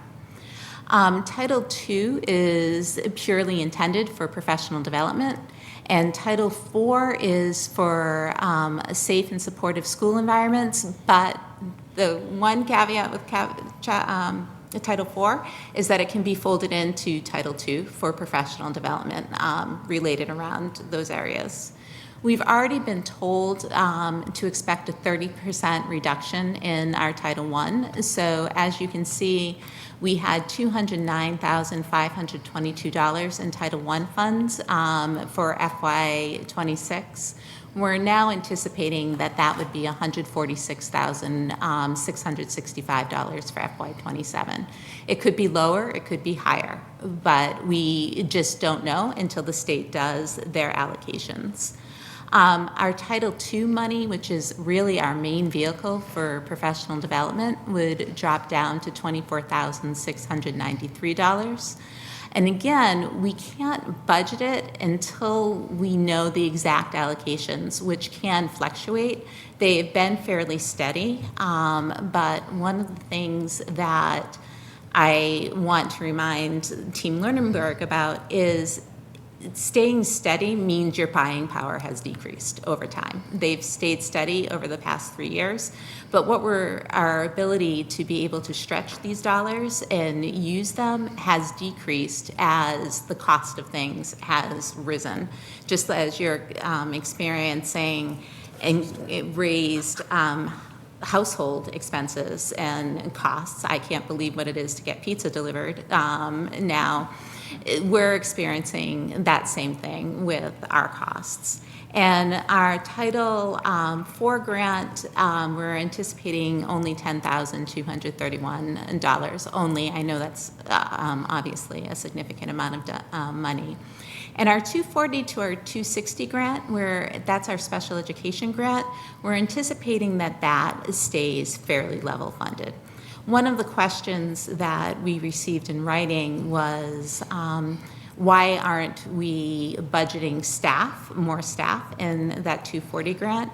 And the reason behind that is what we refer to as the MTRS penalty. So if we're paying a teacher as the community out of the general fund, 11% of that teacher's paycheck gets attributed to MTRS, Mass Teacher Retirement System. It comes off the grant funding, so for every teacher you have, you lose 11% of that funding off the top to the Mass Teachers Retirement System. So we've really tried to stretch these dollars as much as we can without losing that, to have them go for equipment and materials that we need for our students with disabilities. What are some examples of those things? Some of the things, there's specialized seating that some of our students need. It's called a Rifkin chair. We may buy 2 of those if we know that we have the needs in the district. We, this year, you'll see, because we're not sure what our allocation is yet, you'll see an increase in our psychological testing supplies line item. That's because we are using a far outdated version of the Woodcock-Johnson test, which we use to identify specific learning disabilities with students, and they no longer support it. Like, you can't buy the answer sheets for it anymore. We've been breaking copyright laws. I shouldn't say that in a public meeting, but we have been, in order to sustain like $500,000 is a lot to go for like chairs and materials. Can you use that for professional development? Yeah. Can you use it for like, where are some like big dollar items that you can use that for? Professional development is a big dollar item. Some of the technology that's there. We do currently have one stipend that's taken out of the grant, which is for Mrs. Hanscom for managing this and the circuit breaker grants that she manages, and in order to keep her salary at a competitive market rate. I will point out that the Rifton chairs, it might not sound like it's a lot, but they are exceptionally expensive.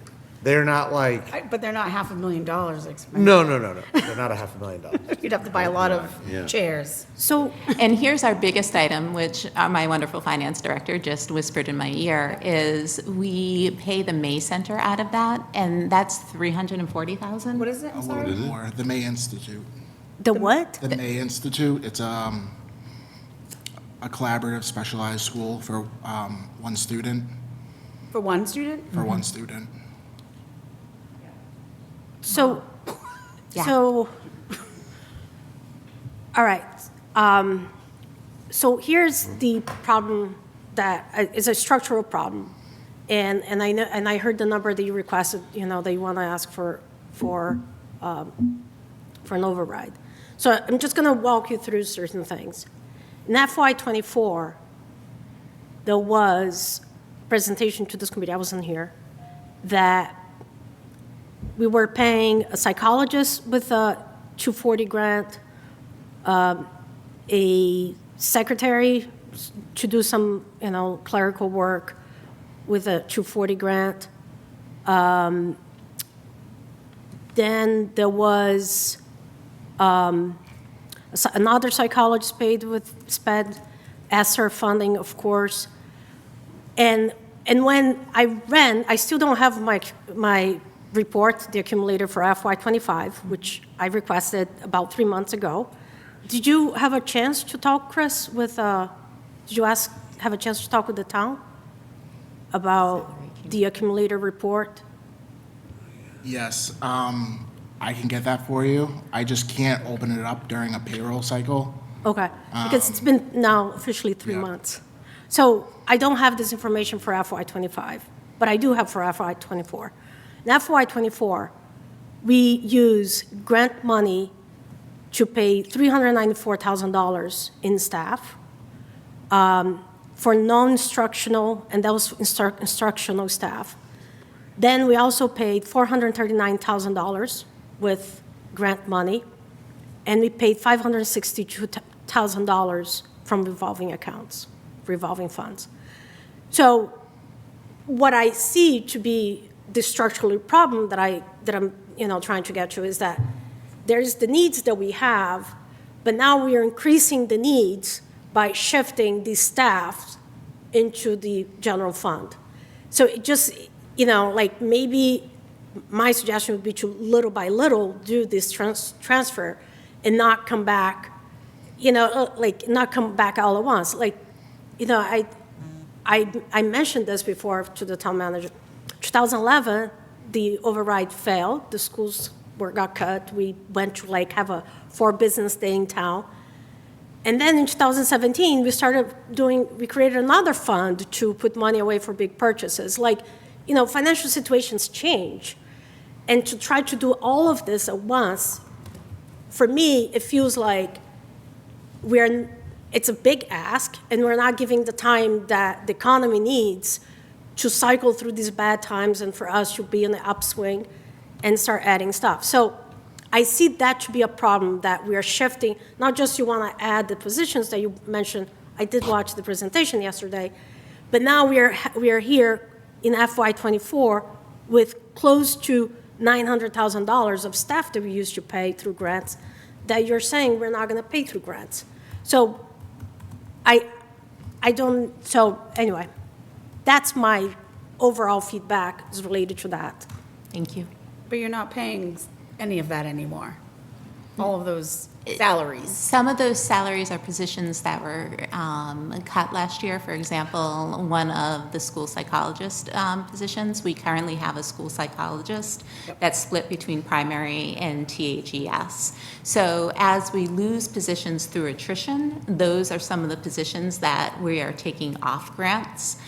And given the volatility of the grant numbers, we are really trying to move some of our material goods and costs. But we have to remember that the grants are to supplement, not supplant what we have to offer. And there's penalties if we get audited and it's found that we're supplanting what we need to offer rather than supplementing. I mean, so the materials that you mentioned that, you're going to be, for FY '25, between FY '25 and '26, there was an 18% increase. And now for FY '27, there is I believe it is a 5% increase. So I'm not seeing it, I don't know, I don't think the strategy to try to move everything out of the grants, out of the positions, is the wise thing to do for our town, for all of our residents. And I'm not seeing the savings on the expense lines. So I hear what you're saying. I think it's important to remember that some of those positions were removed via attrition and with staff members that have left. And there's only one teacher salary, and it's a partial teacher salary that we're moving off of the Title I grant this year. And given the reduction in our Title I funding, it's a necessary position for us to have.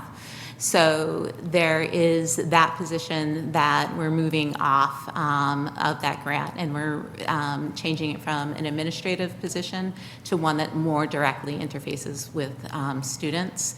And I think when we talk about the 240 grant, I think the point that Chris just made, that $340,000 for one tuition out of a $437,000 application is really a significant chunk of that grant. So, And I'm not saying that, I don't want to deny a child or children of any services that they need. That is not the point here. But what is the process of choosing what program these children are going into? And like, who approves a dollar amount of $300,000 allocated to one student? Like, how does that process work? So it's through the team meeting process, and it's through really identifying the needs of the student and matching the student with when we're looking at an out-of-district placement, with the out-of-district placement that can best meet their needs. And we start with our collaborative tuitions tend to be smaller because we pay our administrative fee and we're members of the Keystone Collaborative. So those tend to be smaller. We start and see if, all right, does the collaborative have a program for this student? No, they need more specialized instruction than the collaborative offers.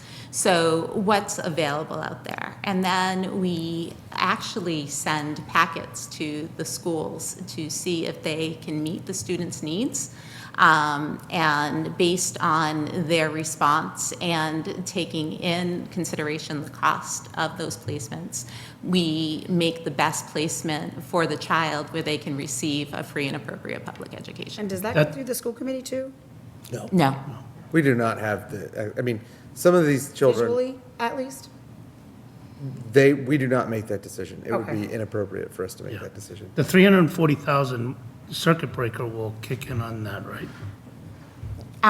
Yes. Yes. This particular tuition is obviously a very large one. Yep. The circuit breaker we do use for our out-of-district and our collaborative tuitions, and we'll show you how we're accounting for that in our budgeting this year because circuit breaker is predictable. You'll see a drop in those line items this year, and it's because we're predicting circuit breaker reimbursement to apply towards those.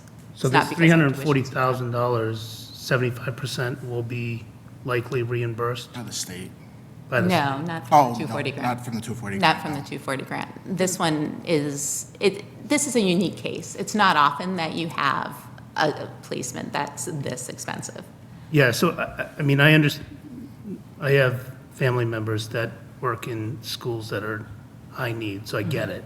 I'm just wondering though, so the 340,000, if it wasn't paid out of this grant, the circuit breaker would kick in on it? Our circuit breaker funds wouldn't be sufficient to pay for this service. That's why we take it out of the 240 grant, not circuit breaker. But is there a cap on circuit breaker reimbursement? Circuit breaker is generally around 75% of your prior year's out-of-district tuition. If it was fully funded, it would be 90%. The state has very rarely, not in my recent memory, fully funded it at a 90%. Okay, but 340,000, if we had 75% of that next year, we're leaving a significant amount of money on the table. But because it's a trailing revenue source, we have to pay something this year, and it would completely decimate our ability to serve other students in out-of-district placements. I can have Mrs. Hanscom, she had a family emergency, so she's not joining us tonight, but I can have her give you a much more detailed and better explanation than I can. Yeah, I'd like to see how that plays out on paper. It might be helpful to do this like person to person, because when we have such a small school district, we wouldn't want any information to result in identities being revealed. I don't know. Well, No, we you don't can't. get a choice. Legally, we can't. Yeah, No, the we can't. I FERPA don't- covers that. You Yeah. don't have a choice. Yeah, But to see how things are allocated out and if there's a way to use this different part of the budget to get a percentage back. No, what I'm saying It's is. not like the there- individual. No, there's so few people that would be in this group. We would not want to reveal. For example, we're talking about one student right now. Right. That You shared that it was one student. yeah.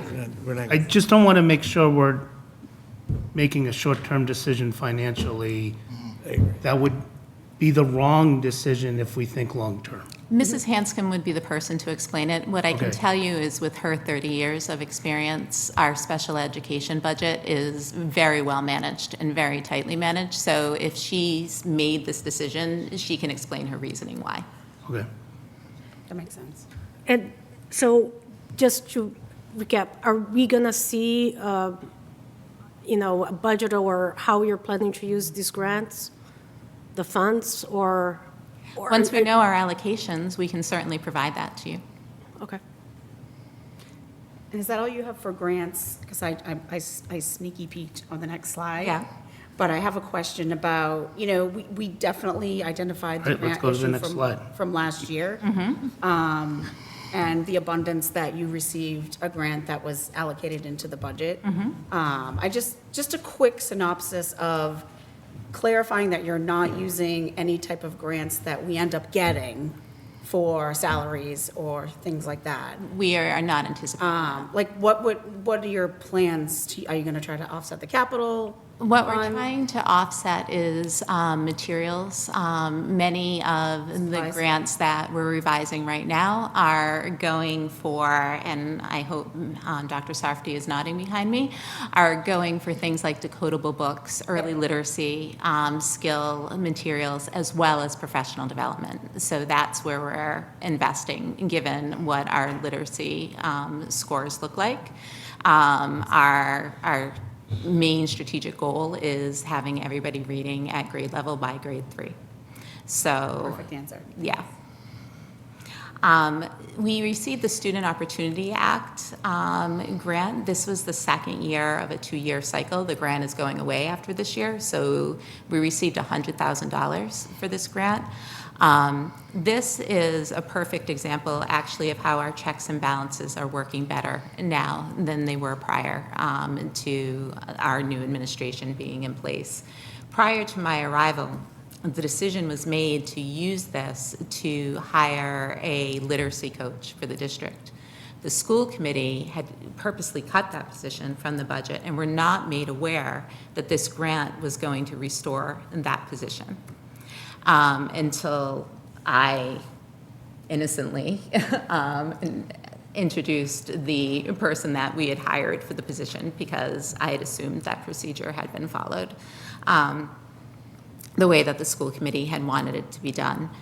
That person left, and through attrition, we decided not to hire somebody else. Dr. Sarfty amended the grant for exactly what we're talking about, early literacy skills and professional development for our teachers. I think it's really important to look at all revenue sources when we're building a budget. And I know we've, over the, my 6 years on this, we've in the past faced a lot of pushback on that, saying that we're only looking at raise and appropriate and all that. I think that's wrong. So I like what you're doing here, and I thank you for being as transparent on it. Thank you. In FY26, our state delegation managed to get some very generous earmarks for us for a total of $370,000. As you know, earmarks are for specific one-time costs in the budget. Next year, I don't know what our earmarks are going to be, what the legislators for the state of Massachusetts will see fit to award to Lunenburg. This number varies drastically from year to year. So I don't know what that's going to be. I do know that the town manager, in partnership with me, talked about this going to some of the capital projects that we have that weren't able to be funded through the capital plan, or aren't scheduled to be funded through the capital plan. It's an election year, so report out on what we get. I will.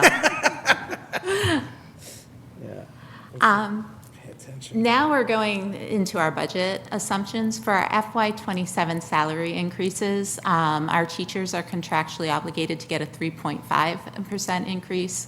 Our paraprofessionals are contractually obligated to get a 3% increase. Our secretaries are contractually obligated to get a 4% increase, and our cafeteria and custodial contracts are up for renewal. Our administrators are getting an increase that is commensurate with the teachers at 3.5%, because what we've seen happening over the past few years is why you'd want to be an administrator when the gap between your salary and a teacher's salary, where you're working all year round, is narrowing, and we need to stay competitive in order to be able to attract talent competitive within the region. We also set up an informal process of doing team negotiations, starting with the smaller bargaining units. So, for example, last time around, Laura was the junior negotiator on one of the smaller bargaining units, and she will now be the more experienced negotiator, and then Mandy or Emily, and I hope Emily's watching this. She wasn't there last night, but surprise, you're going to be doing this. And it's contingent on them taking the MASC class. But the hope is that we'll have developed over time a series of experienced negotiators. I was the baby for the teachers last time around.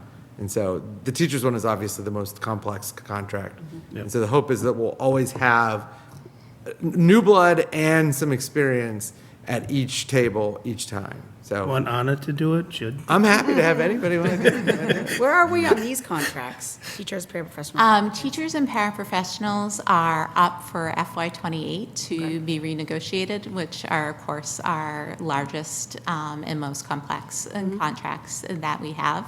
So that's one of the reasons that it's difficult to provide an accurate salary forecast multiple years out for us right now.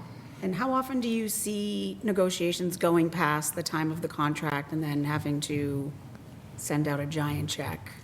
Yeah, well, hopefully we won't have to do that. Okay. I meet every month with our union partners for the teachers union and the paraprofessionals union, and I are trying to get in sync on that schedule. But we've had a lot of discussion about doing interest-based bargaining, which, if you're not familiar with it, is really a problem-solving approach. And it's not always about the dollars and cents, but what conditions can you change to solve specific problems within the district. Of course, it will come down to money as well. But I've been very successful in other districts where I've used this process, and it results in goodwill between the two parties, and it also results in a stronger contract for everyone. Great. I will point out, and I sent this to Anna in the email, a response.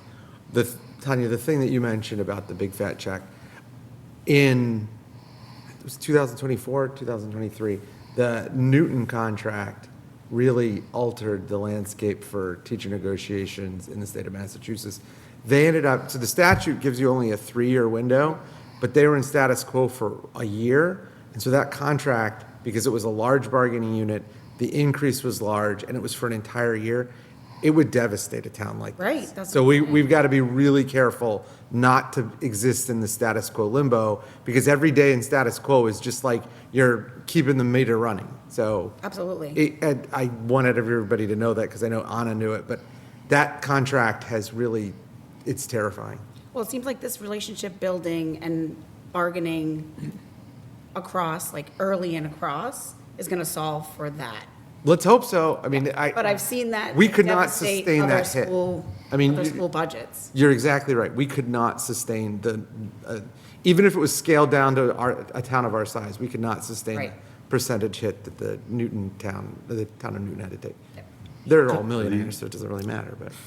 Now, they're not all Are these Mostly. percentages the same for every year of the contract? Say that again? Are these percentages the same for every year of the contract? No, the only one I know off the top of my head is the teachers. The teachers was different, and it was different because we had set the budget for a part of the year that they were in negotiations for, so Chris, we what are the couldn't. terms? I believe it was 10% over 3 years.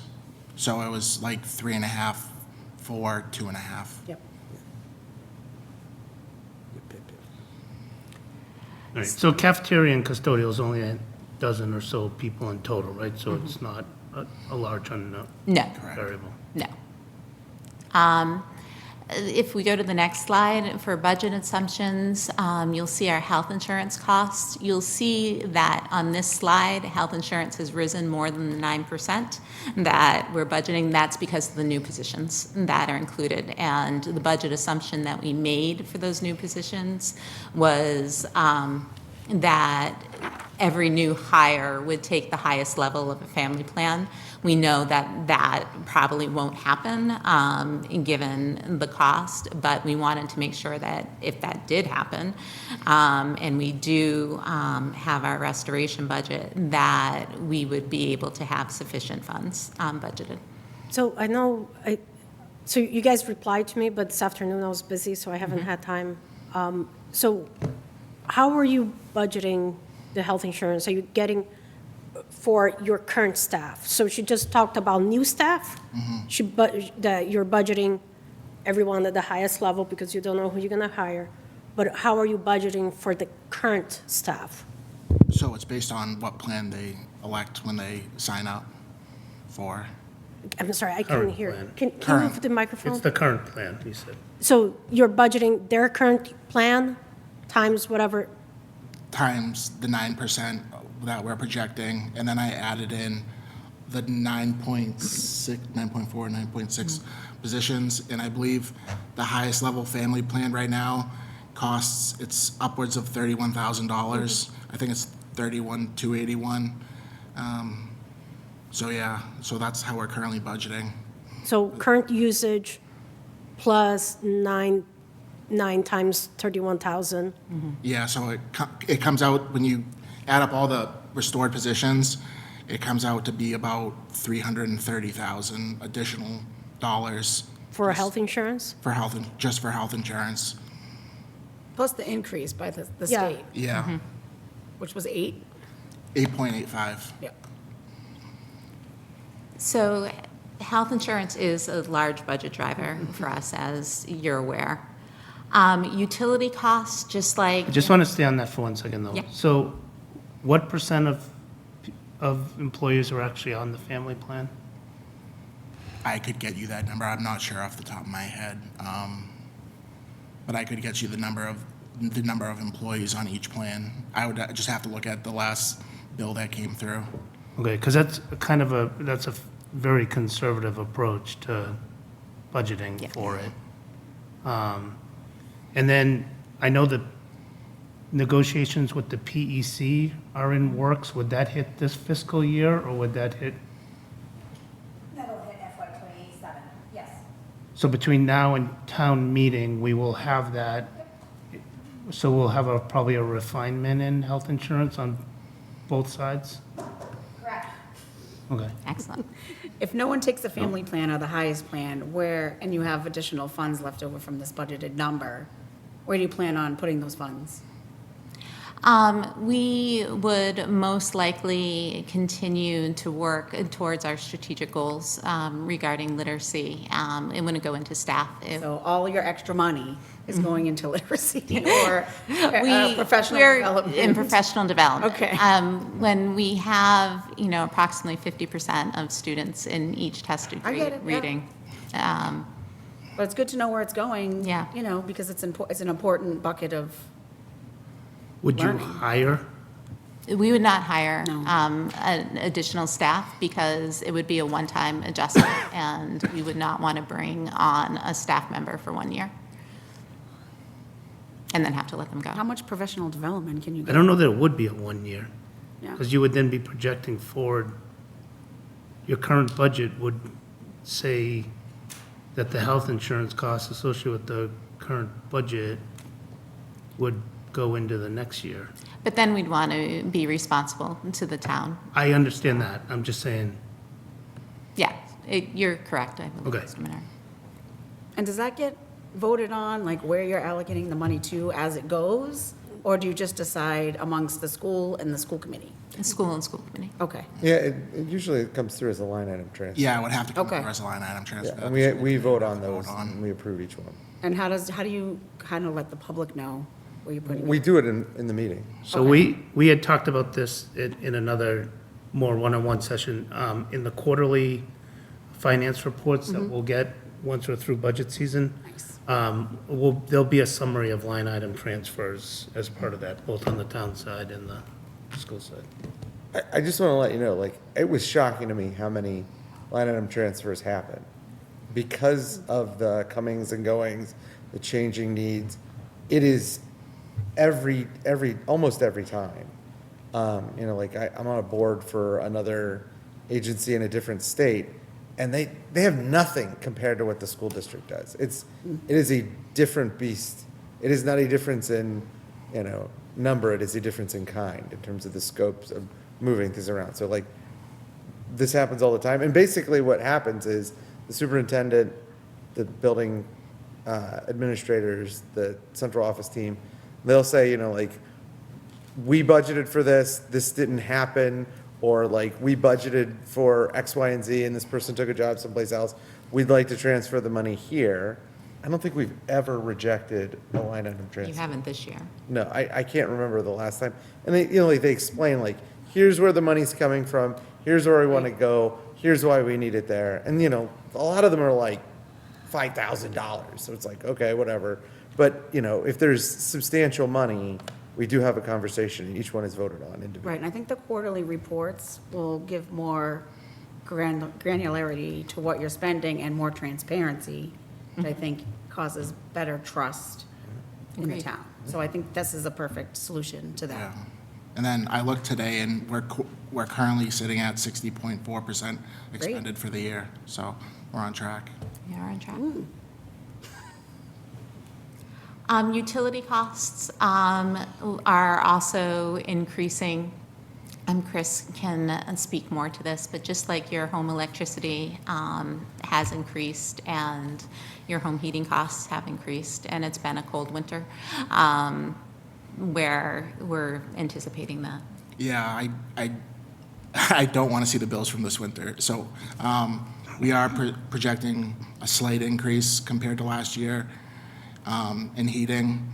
And then electricity, we were contracted at, I believe it was, I don't want to get the wrong number, but 0.1177 kilowatts per hour. And I believe, yeah, that was the number. So we're projecting that the electricity will be increasing, just like everybody else's electricity is increasing. What was your rates between 25 and then your budgeted 26? Because it looks like what you spend in 25 is well over what you budgeted for 26. Yeah, so I wasn't here at the beginning of 26, so I think we did under budget in 26. We're running kind of hot on the electricity this year. So I can only speak to that. I can look up what we're at right now if you give me a second. Well, I'm just curious. I'm comparing 27 to your Yeah, actual to 25. Yeah, and you're going to be yeah, underwater on that one. yeah. Who controls the mini split temperature? I believe it's controlled centrally. Okay. Is there not a solar offset for the electric? There is, we have solar panels at both the high school and Turkey Hill. So how much are they offsetting the electric bill? I'm not sure. I would have to look that up. We can get that answer for you. I would have to get that from Chris Stevens. I think Chris said there was some allocation that goes on related to solar credits, right? And then it gets a little bit more complicated because it's by address, and Unitil only allows you to reset those every once in a while, so he talked about this, I think, at the last meeting. Who? Chris did. Chris? They have their own facilities. Chris Ruth. Oh, Chris was Ruth, that but I think He doesn't manage the solar, does he? For the school? Yes. Okay, so what's the offset? That question would need to come in advance. That's not anything that anybody here tonight is going to have off the cuff. Well, I want an answer to it. We'll get that for Right, you. so we'll get it, yeah, let's get an answer to it. What's Yeah. the purpose of having solar if we don't know what we're getting out of it? we, Well, we had a lovely fire at the beginning of the year. All joking aside. okay, and we probably should just have an understanding of how all that balances out across the school and the town and the credits and everything else. Transportation costs continue to rise for us. Chris will talk about how he figured these. So I figured a 15% increase, even though it is contractual. I'm still waiting to hear back from D-Bus on the rates. I've called them, I've emailed them. I'm at the point where I might just go down there and get the sheet from them. But I did find a memo today that said that the busing rates were $1,070,000, and so it's close to what we had budgeted. I budgeted 1.1 million, and then just from speaking with other business managers throughout the state, they said that's probably a conservative estimate, if anything, based on their busing. We currently run 8 77 people buses, person buses, and 3 81 person buses right now. When is that contract up? 2028. It doesn't matter. We have had 4 separate multi-year contracts where no one else bids. I would love to have another bid. I know what you're saying. We're stuck with these people. What company? It's D-Bus. We can't even get somebody to bid, let alone make a competitive bid. Yeah. And, they hold a right of first refusal for athletic transportation. They hold the contract for special ed transportation. They hold the contract for general education. If they're budgeting a 15% increase that outstrips the rate of inflation by a factor of 5, we cannot get relief. If anybody remembers the negotiation or the interviews for superintendents, there was a superintendent candidate that we didn't choose, and I'm glad we didn't, who was like, his big accomplishment was he reduced transportation costs, and it was just because they had 2 people bid, right? He was like, oh, we saved $4 million. And it was like, how did you do that? Well, we had a second bidder. It is so rare in this part of the state to have 2 bids. The system is broken. Is there any possibility of purchasing your own buses and employing drivers? It's something that would be incredibly expensive for a town this size. Yeah. So if it's not already in place, it's going to be too expensive to implement. I mean, we have thought about trying to create like a cooperative with other places. The problem is the way that funding works for regional school districts, they get paid back for this. And so they have less of a financial incentive to join up with us. Right. This is unquestionably the most broken part of our budget. Healthcare stinks for everybody. This is unique to this part of the country. I don't understand how this has not been, this strikes me as a monopoly. This is a monopoly in every way. Why have we not had any elected official take a look at this system?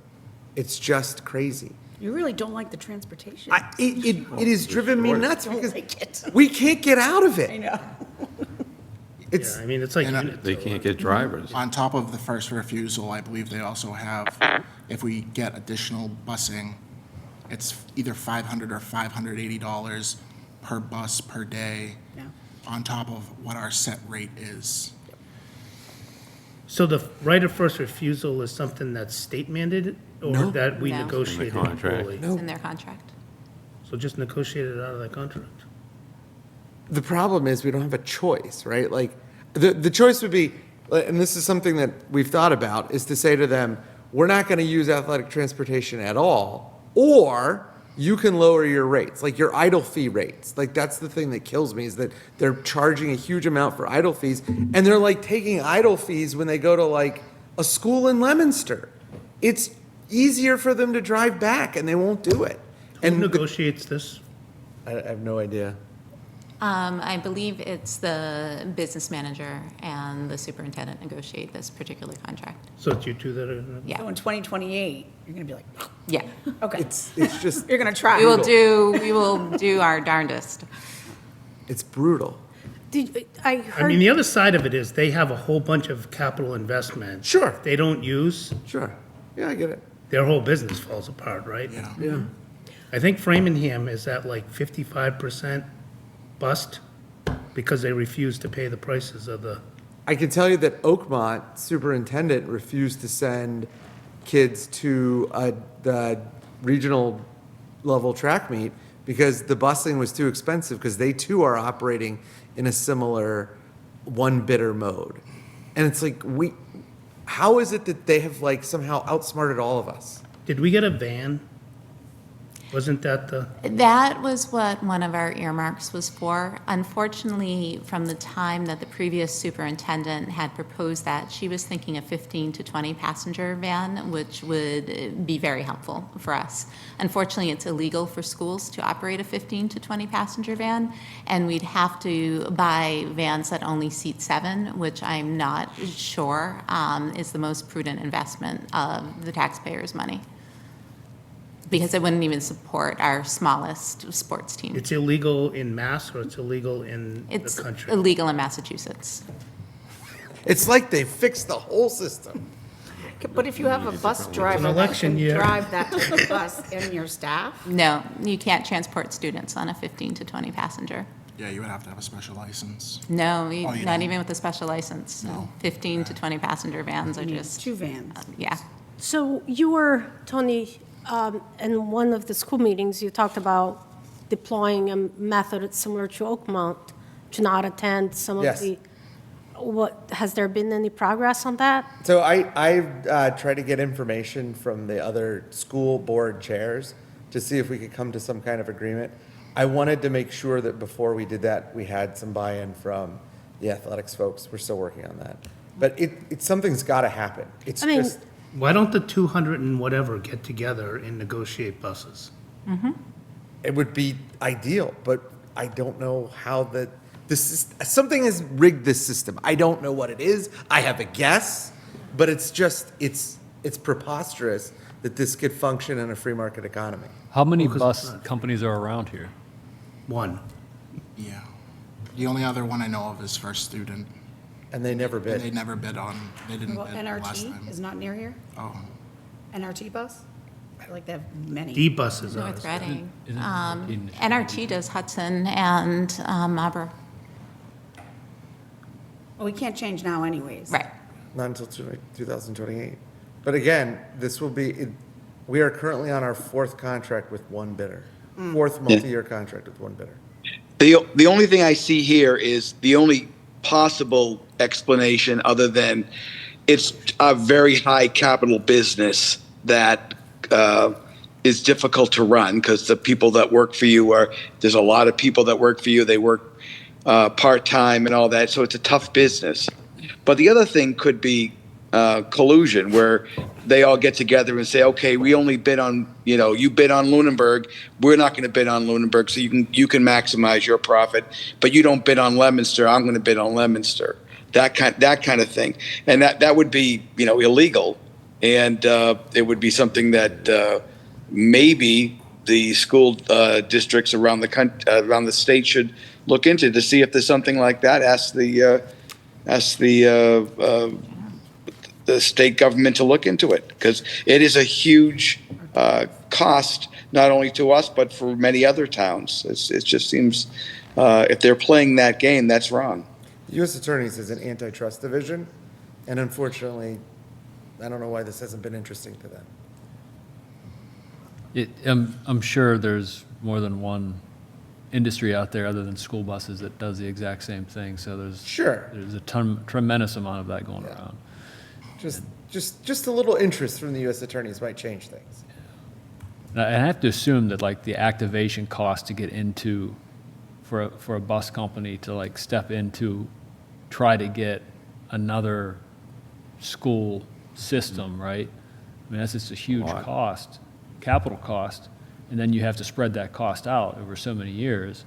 So even if you get 1 3 or 4 year contract, it's probably not going to pay off. Yeah. If you lose it after that 3 or 4 years, you're sunk, right? You're sitting on a half a dozen buses at, whatever. So it's a gamble.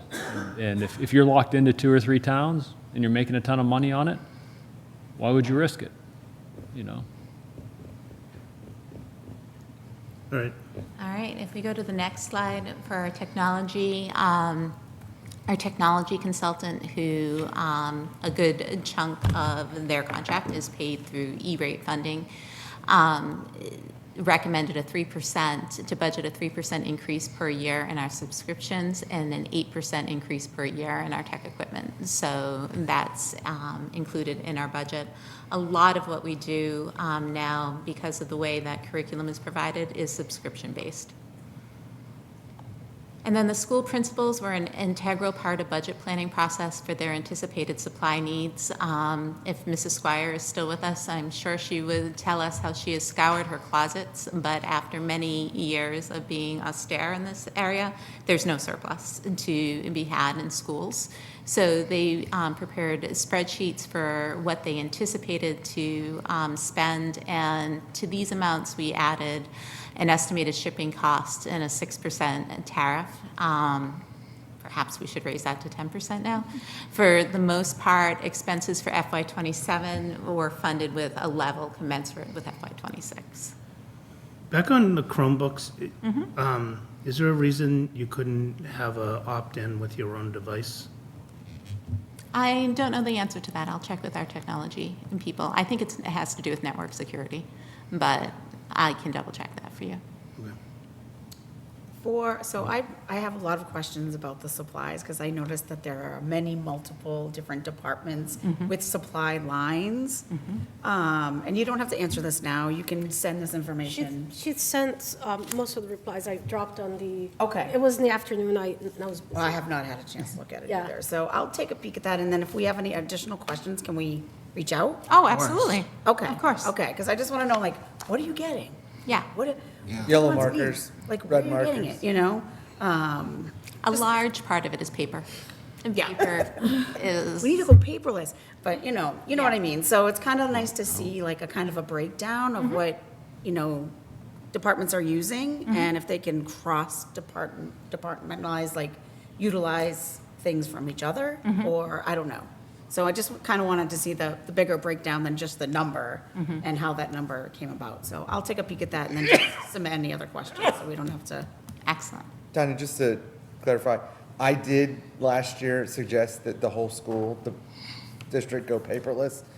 I have never received as many angry emails, and I was never as quickly proven wrong as I was. I just didn't think about it, but like, if you don't have the motor skills because you're a little guy, a little gal to write. Right. You need to have the paper, and I was an idiot. But maybe in the older grades. Yeah. With They're technology. They're pretty much paperless. I mean, my Okay. son is a sophomore. Other than like note cards he makes for themselves. Yep. It's very rare that he has So paper. it'd be good to see like the breakdowns, Yeah. because I do agree with you, the art of writing is going away, and when I write for more than 5 minutes, I'm like, huh. Let me tell you, there were a lot of people like, you are an idiot. And then I was like, I am an idiot. So it was not I'm not good. going to say that. So I'll just take a peek at what you answered. Yeah. And then one of the other supplies that does cost the school district a lot of money is toner for the printers. You wouldn't really realize that, but it does. It adds up. And kind of like what suppliers are you using? Or is there better places to buy those? So I don't think I can even ask any questions without looking at what you've already provided. Thank you. So, yeah. Yeah, I do know our principals and department heads are just asking for needs, and we have worked very stringently to almost level fund those lines, which reduces our buying power. And for good news, well, not good news, but on the more positive side, Chris and I really looked at the original budget that we had posted online and looked for some additional savings that could be had. It's important to remember that once we pull this lever, this is the only time that we can pull this lever, because we will have knocked down these line items already.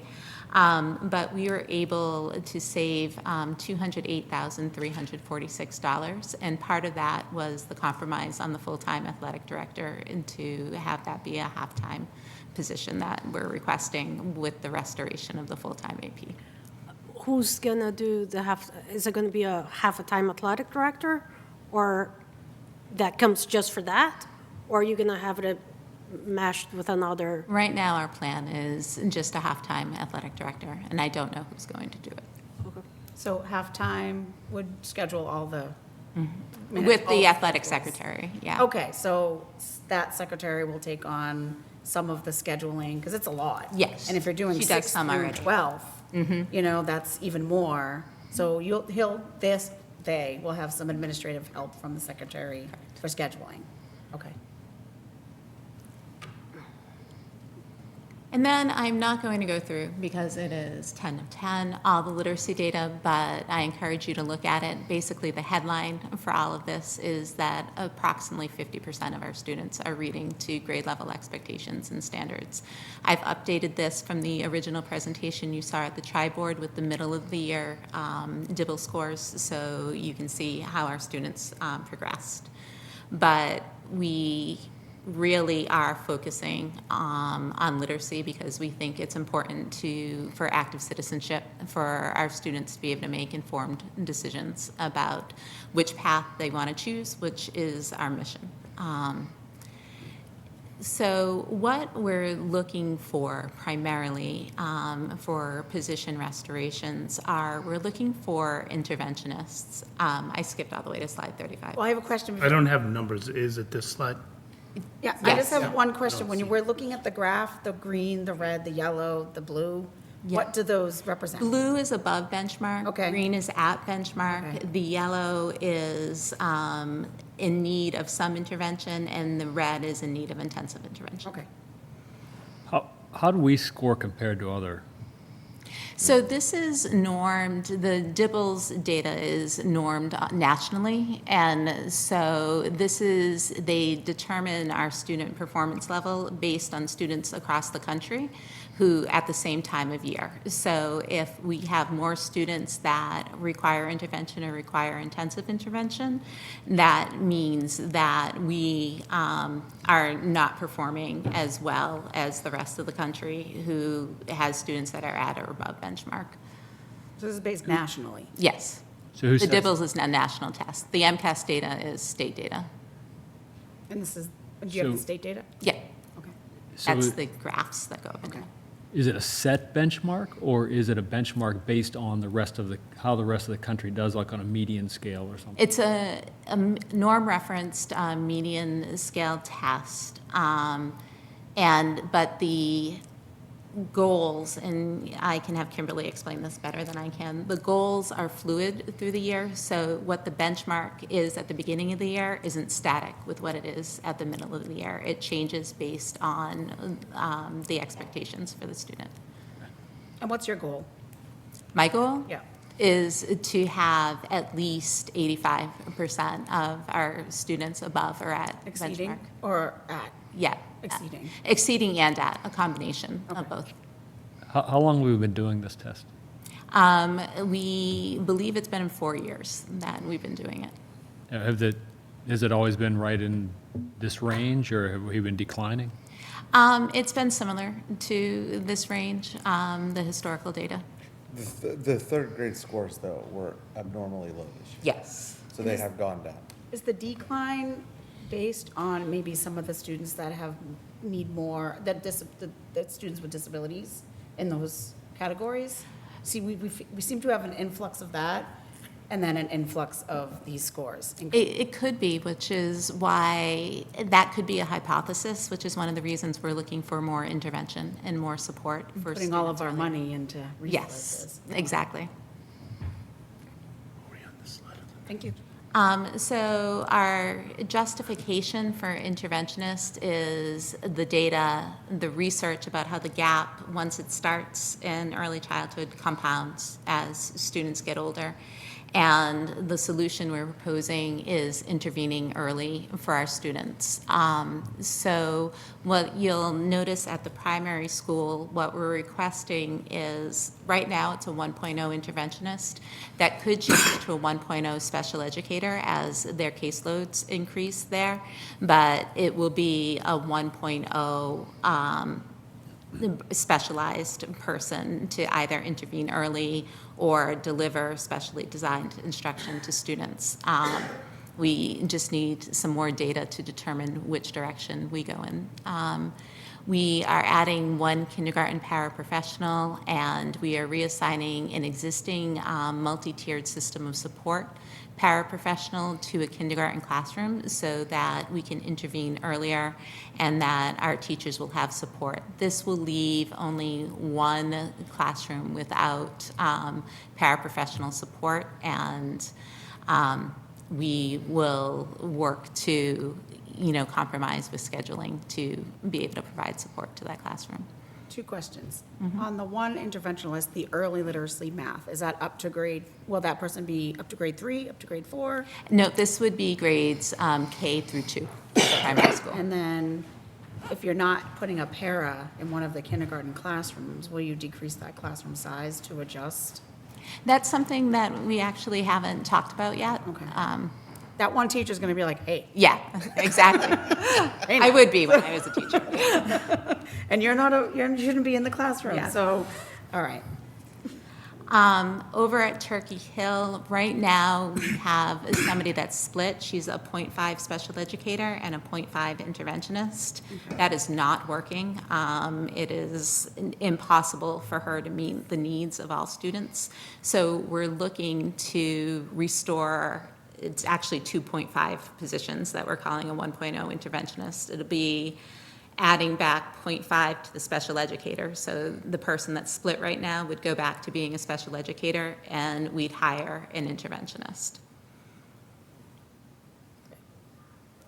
At the middle school, because of the compounding gap, we are looking for a 1.0 interventionist to work with our students that are behind at the middle school. We have a really strong curriculum at the middle school, and so I think the added intervention will help us to be able to accelerate closing some of those gaps there. At the high school... The slide before, the one interventionalist targeted for students identifies at risk in reading and math. Is that K through 2 or? Nope, that's 3 through 5. Okay. That's at Turkey Hill, so it'll be 3 through 5. Okay. It's on the left half that shows what school it goes to. On the left half of the slide. So because it's at Turkey Hill, it's... Okay, so 3 through I'm 5. not familiar with your acronyms. Oh, So I had no Turkey idea. Hill Elementary You had School. schools that were like K through 2 or Yep. 3 Yeah, through yeah, 5. sorry. So like for me, just moving in. It's all jargon. I'm like, It what is. does this mean? Thanks for calling us on it. I appreciate that. So the LMS is the middle school. We Yep. just discussed that. At the high school, we're looking to add a 1.0 world language teacher. The position is essential to meet graduation requirements, and it's critical for maintaining appropriate student-to-teacher ratios. The choice that we'd be making if we don't have this is not being able to start world language until grade 9 or to eliminate Latin programming at the high school. So that would be the consequences of not having this position. That would mean that we only have 2 world languages, Spanish and French. Mm-hmm. And then we want to restore a full-time music teacher, so that would require adding a 0.4 FTE in order to increase the amount of music electives. The arts are one of our graduation requirements. They're one of the Mass Core, the state graduation requirements. And right now, students don't have enough arts electives to choose from. So they're either getting channeled into a visual art class, which is not really where they want to be, or a physical education elective class. And so we really need for our related arts teachers to bulk up our music offerings for students that are interested in that. So is that increasing somebody up to a full-time or? Yes, yes, she's currently 0.6. It would be adding 0.4. And she has no health insurance right now? Currently, she does not. Okay. Is there a physical education requirement of a certain amount of years? for There high school is. students too? There is. Is it 2, yeah? Or is it- Yeah, it's 2, I believe. Okay. Yeah. My least You allowed favorite. varsity athletes to get credit for, The state greatly frowns upon that. In Brookline, that was something that we were battling constantly. But yes, that could potentially be something that we could do. However, playing for a season doesn't necessarily replace the full spectrum that happens in a physical education class of moving muscle groups, of some of the health that's woven in there as well. But a three-season athlete might cover it. Perhaps. And then they can have an option to have a music or an art component, which is very well balanced. That's something that I'd have to discuss more with Mr. Santry and the team. Scott Barry Grove, who is our head of related arts at the high school. New staff request for student services. One of the programs we eliminated at the high school last year was the Bridge program, and this is for students requiring social, emotional, and transitional support in high school. And that program requires a teacher and a paraprofessional because there's some students that need that program and that support all day, and there's other students that can be included for part of the day, and we need somebody that can man the classroom or travel with the students that are being included. This is a need that we have really noticed since we've cut the program. We have noticed an increase in students having trouble with the adaptive behaviors that they need in classrooms and acting out in ways that aren't appropriate. And so the burden has fallen at the same time when we've reduced an assistant principal at the high school. The burden is falling to administration to deal with many more behavioral incidents when students are better served in a classroom learning rather than being sent to the principal's office. It just shows what's more effective for students. So these are two full-time positions? Two full-time So it's positions, one para, one 150,000, teacher. including insurance for two. Nope, it's a teacher and a para. Okay. So it's 74,441. We're assuming master's step. Five, thank you. And the paraprofessional is 22,205, and then the health. It's on the left here, the 95,000 position and the 63,000 insurance. So the Yes. insurance Oh, cost? you're adding the insurance. Yeah. and Yeah, the I'm like, position. Yeah, no, you're right. Okay. Sorry. It's So it's totally- 150 for the two positions? Yes. If Okay, they took including the insurance. highest family plan, Right. insurance family And plan. then we're going to throw that into our development if they don't take Yes. it. Great.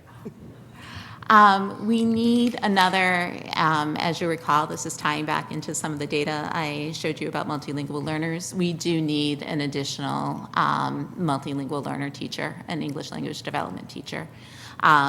Our capacity is just stretched too thin. We're not able to meet the minimum requirements of the state, and we could really use more targeted supports at the different schools. The two people we have now are fantastic, but they're just stretched too thin.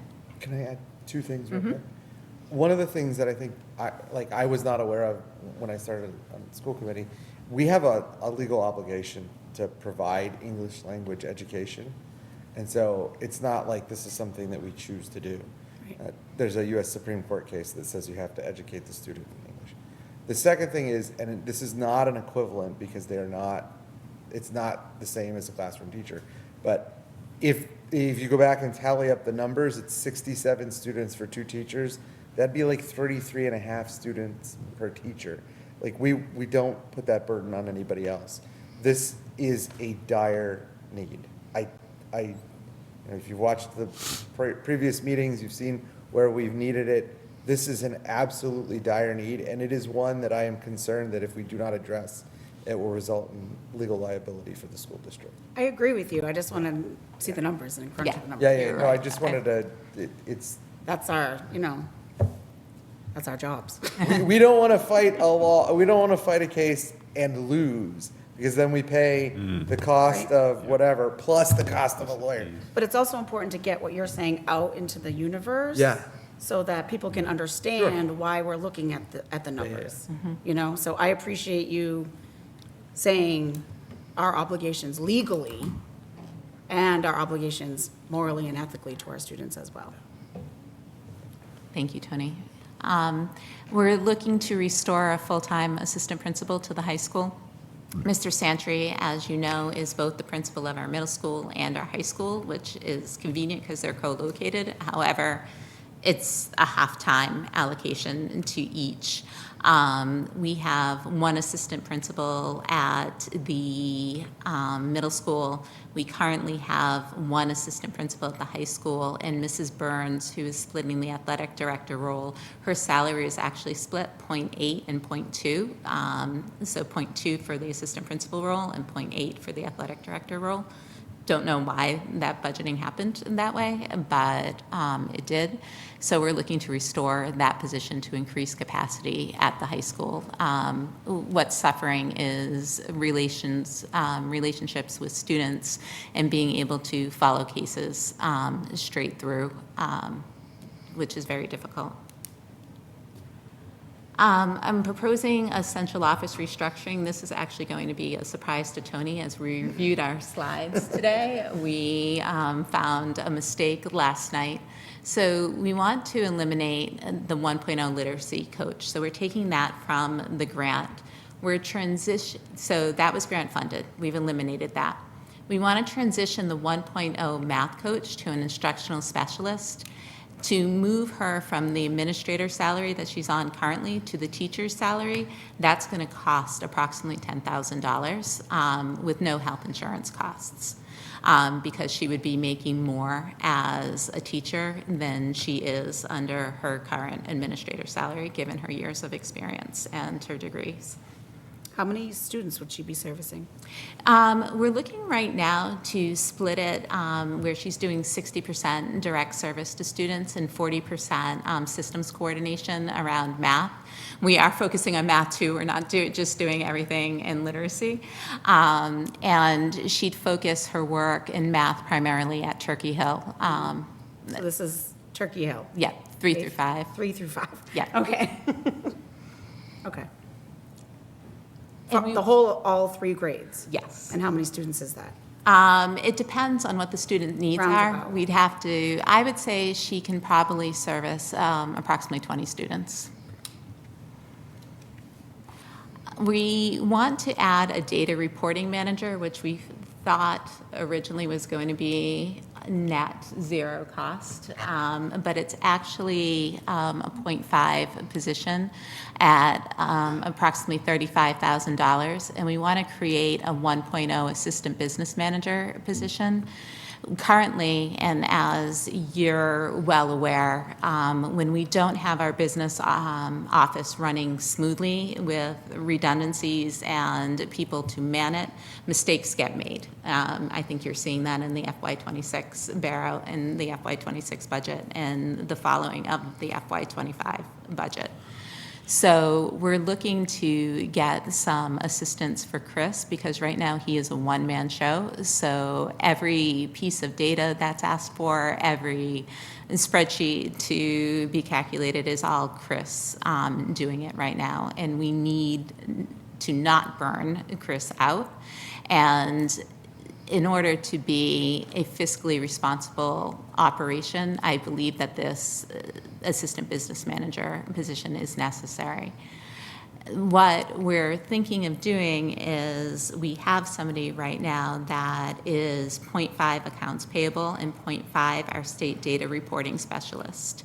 And those 2 jobs somehow and at some point were merged into one. And what we're finding is that the state reporting isn't a full-time job in and of itself. However, it's an important job that requires concentration. And when you're doing both the state reporting and accounts payable, your attention gets distracted between the 2, and that can result in some inaccurate data being reported to the state. And I am not blaming the person that is in the position. She is very thorough. She does a wonderful, wonderful job, but it's just too much for one person to be doing. So it's finance and operations? Yes. This predates both Dr. Fortuna and Chris. The difference in terms of our operation and how smoothly things functioned when we had a business manager that was firing on all cylinders, and one when it was sort of a piecemeal situation with, outside providers, it was devastating. Like, it is just devastating. And so not only I'm going to say this. I have been blown away by how good Chris is with the numbers. Yeah. He comes with the numbers. He knew the kilowatts per hour off the top of his head. I mean, he didn't look for that. And he does that every single time we ask him a question. So it's clear to me that he is more than capable, and we got incredibly lucky. But he needs somebody to help him. And we don't want to ever be caught in that situation where we have no continuity. When we had to use the outside contractor, like, we were in contract negotiations with the teachers, and they were telling us that they couldn't, like, add things together. And I was like, how can we do this? Like, Carol, Dr. Burnham, and I are, like, using our calculators on our phone because our outside contractor wasn't helping.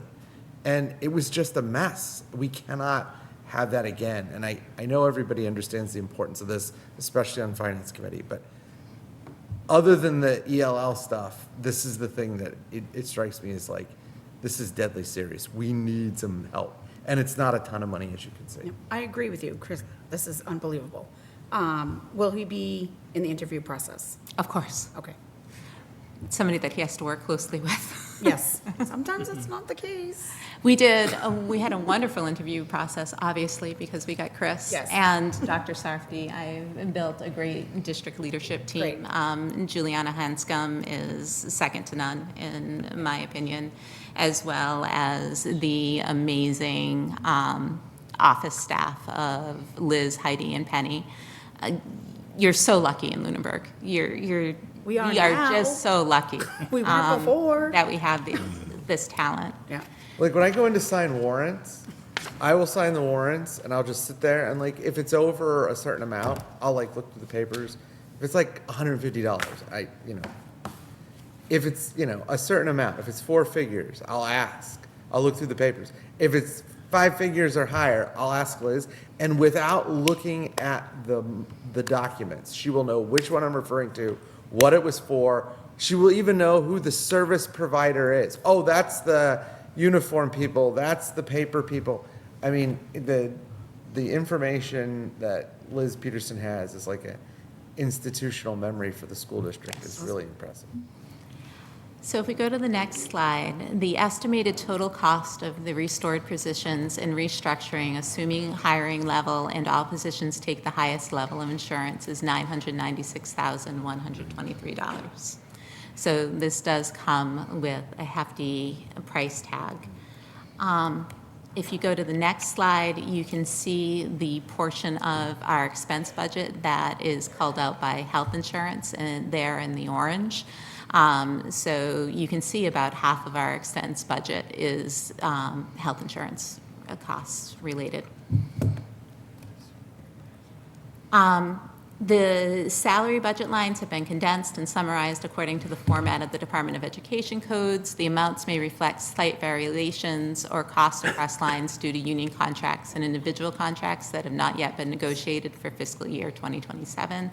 In other cases, there are only step increases for those who are not currently on the highest step. So we did account for that. And then our budget summary, you can see, I can't read the number. You want me to read it? Yeah, go ahead, Chris. You do this part. So the salaries amount for the projection for FY27 is $18,869,757, and the expense amount totals $9,585,084 for a total FY27 budget of $28,454,840.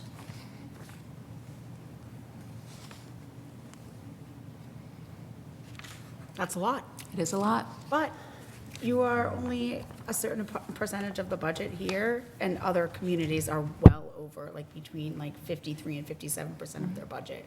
I think you guys are less. No. This new one, we're at 57. Oh. We're going to try to course correct in the subsequent years to get us to be back at Okay. 53%. Yep. Okay. So some of the questions, thank you for answering. I know we got them to you yesterday, but that's when we had the information, the presentation, the budget. some of that are not answered. Are you planning to We can get back to circle you on those. I worked all day on these No, I answers, and I believe ran you, out of yeah. time. No, I was just wondering.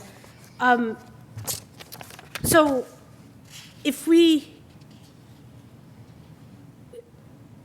take the restoration number out, would that be considered the level service budget? Correct. Correct. Okay. And we would still be in deficit. And it will be about a 6.48% versus a 10.3%. That's the difference. I'll trust my math mind on that. Yeah.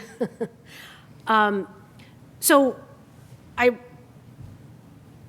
am going to speak now publicly about a couple of emails that I have sent you with data. The first one is the athletic trainer. I would like some clarification. What is that position does during the day, during school hours? And I sent you data of, I think, 23 schools.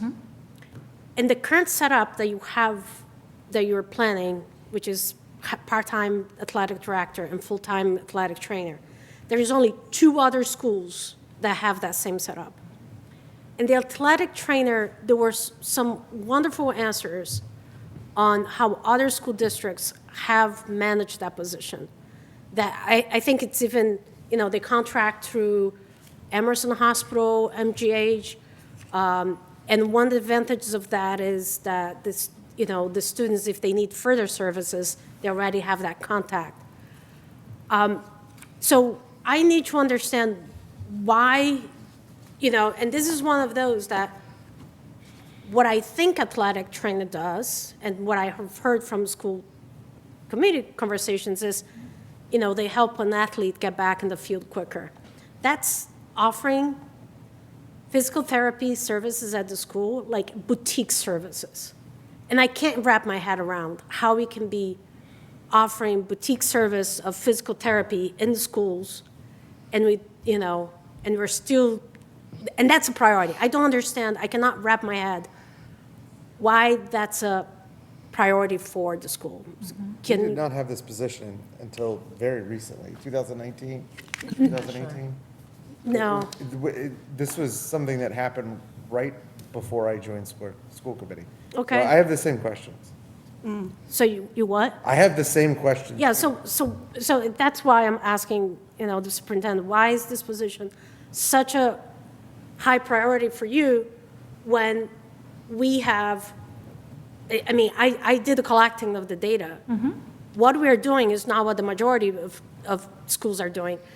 And originally, I think the request was a full-time athletic director and a full-time athletic trainer. And out of the 23 schools, 6 have that service. It's like, we're offering, we have the best staff athletic department, and we don't have paraprofessionals. I don't know if you can explain why that position is such a priority. I don't have an explanation for why it's such a priority. I do know, and this is where we should be thinking of positions, not people. I do know the person that we have in the position has very strong relationships with our athletes, and he does offer services to students during the day. And I agree with you that that's very unusual.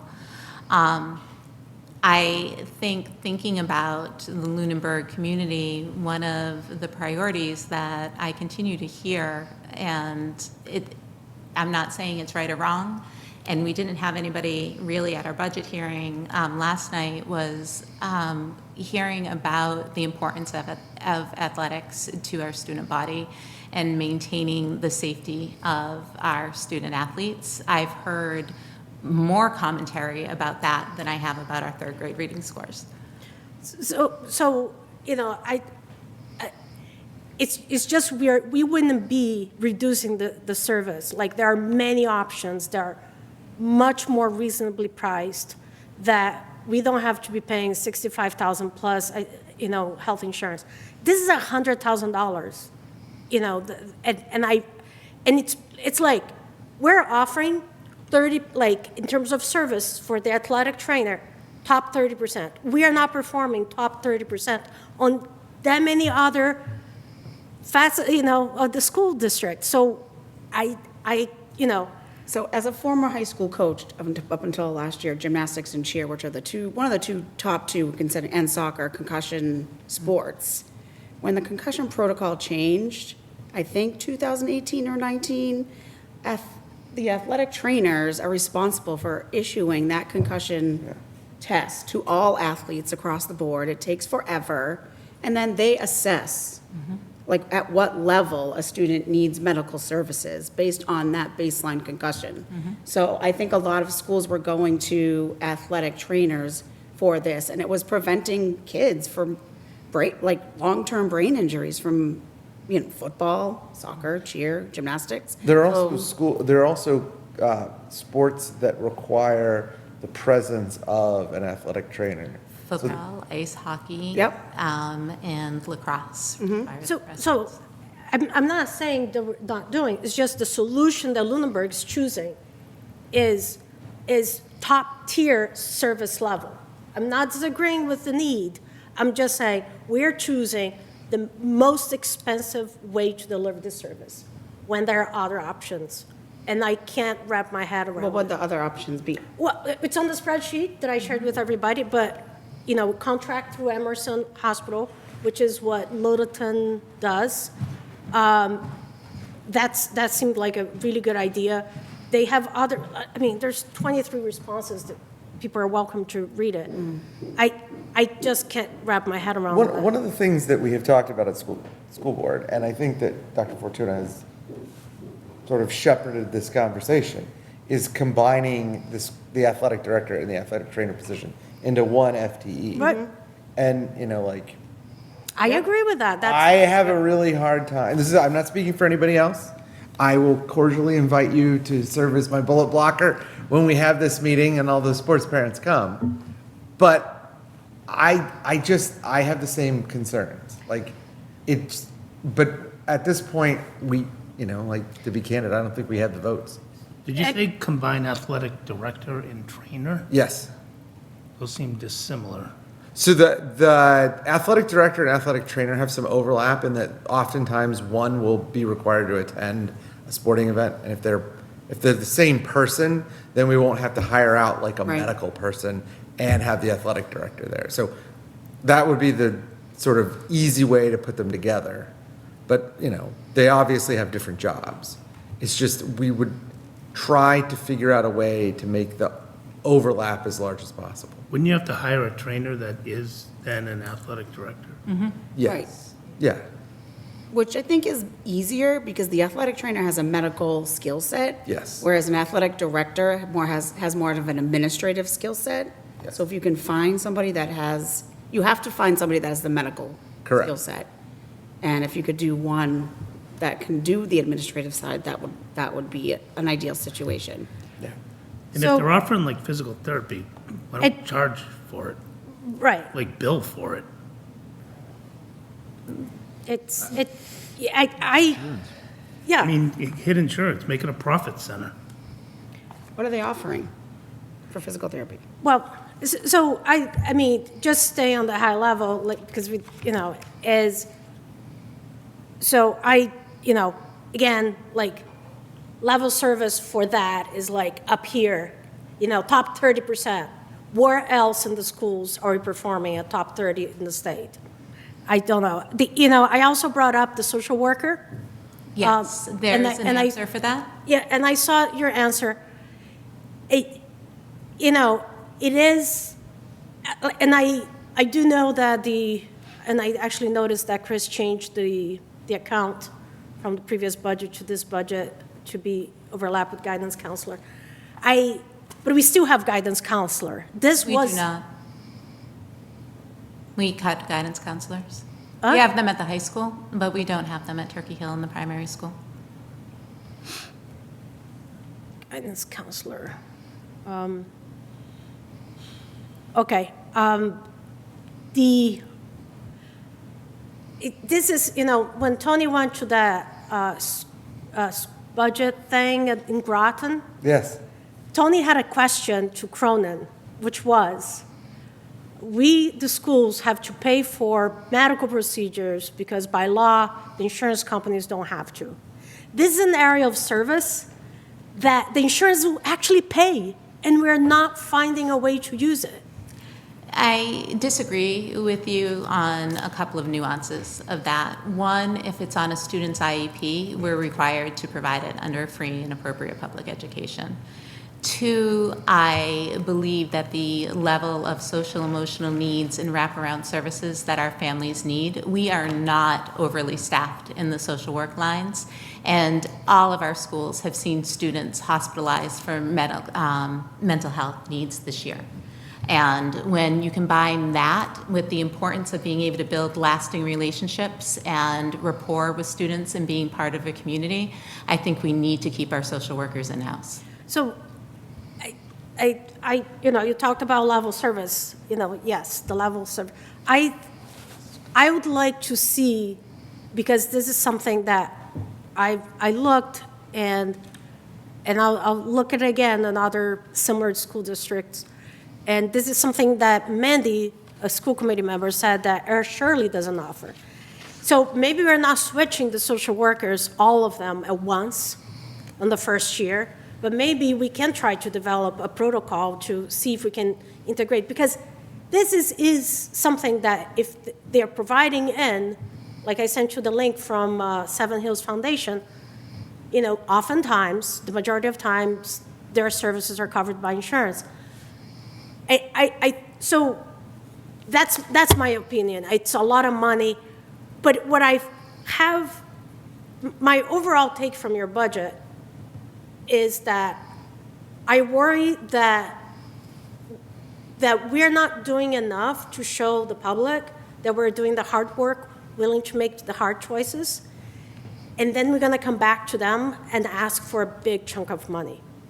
And I worry about that. So I feel like we need to show that we're willing to do this hard work of engaging with a company. Let's see if Seven Hills Foundation can provide something. Let's see the result of that. And, building that trust, the athletic training is not something that, will be hard to do. And it'll be hard to sell for the public. So I do understand all the needs that you have in your budget. I just think that we need to do a little bit of hard work on mitigating some costs where costs can be mitigated. I am not afraid of doing hard work. In fact, I called Community Health Link and Seven Hills Charter Foundation, not Charter School Foundation, and neither have returned my phone call, so I couldn't get price estimates for you this evening. But it would be, in my educational opinion, not a good idea to cut our social workers. Can I just... So, Carla, you had your hand up. You probably wanted to answer something. Yes, I do. Thank you. So in regards to the social worker, and I have worked in districts where we have contracted with Community Health Link and Seven Hills. And I will tell you some of the pitfalls of that. They only contract, they come in and they provide therapy services. You have to get the parents' consent. It is not covered under IEP requirements. It is therapeutic services only, and it's usually for families that cannot get to therapy services, and they wrap around services. The pitfall of that, so in the packet, I gave you a snapshot of what our guidance counselor does, or our social worker, school adjustment counselor. They're called multiple things. She's wrapped into one person. At the primary school, we've cut a 0.5 school psychologist. So that person's gone from the crisis team. It is 3 people to respond to a crisis. This afternoon, we had a crisis that we had to deal with and had 26 kids returned to the school that we had to deal with when we were there till 5 o'clock when that last child went home. Tomorrow morning, that school social worker in both Turkey Hill and primary need to be available for all of those students. If we contract with an agency, that is not going to be available, or you're going to be paying a charge and you have to get consent from parents. So I think when you look through all of that, and I was pretty thorough with my response about limited availability, our legal and educational obligations, our crisis response, the day before, we had a kid that we had to send out to be evaluated for mental health. That social worker had to come in early before her contractual hours to help do a reentry plan. So there's a lot of intricate things that our school social worker does, the connection with families, the connection with outside agencies. So it's really a vital piece. And to contract out, you're taking away another body. And we have a lot of mental health, a lot of behavioral, emotional regulations that the school social worker is so vital in planning. And if we can't get that basic foundation done, students are not available for learning, which creates bigger gaps, and it can snowball into a larger. So I tried to be as thorough as possible. I tried to give you a snapshot of the day arriving, and that was just until 2 o'clock today, because I received this at 8:30 this morning, and trying to deal with all the crises that we were dealing with in the meantime. So I agree with Dr. Fortuna. This is a vital piece, and I don't think it's going to be solved with contracting out through insurance. I do think we could look at contracting out for those families that can't get to therapy services and having somebody come in, because that could be paid through insurance, but not to replace a body that we have in our building. Okay, thank you, Carla. Can I just make 2 points? I sent this to you in the email that I wrote with the 29 questions you sent us. We had looked into this before, and there was a concern about commercializing parts of the student body in a way that didn't accord with state law. The other concern that we had was an insurance requirement. I don't remember exactly what the details for the insurance requirements were. $5 million. Yeah, but when we put that requirement in place, we opened it up for bids and no one was willing to do it. And so we can always look.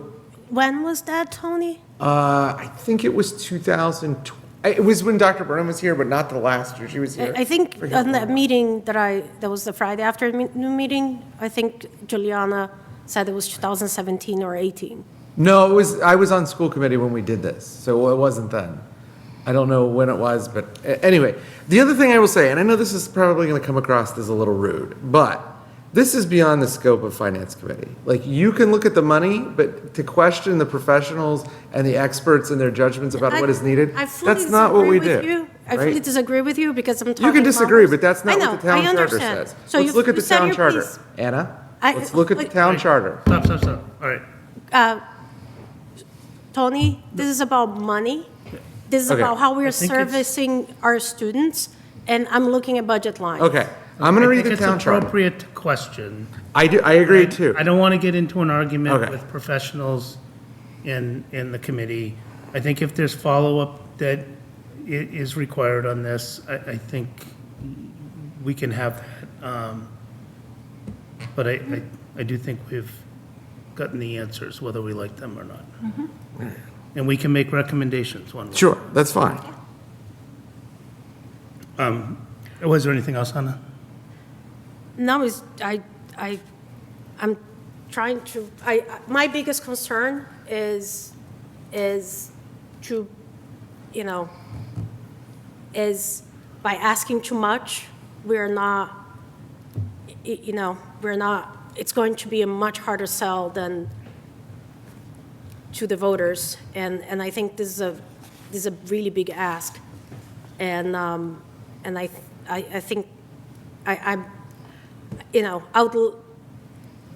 think it'll be easier to do a level service budget ask, and money, like, economy circulates. We have good years, we have bad years, and this is a bad year. I mean, we shouldn't be overly asking. I think it's not just the town that's in a tough spot. It is, everyone is in a tough spot.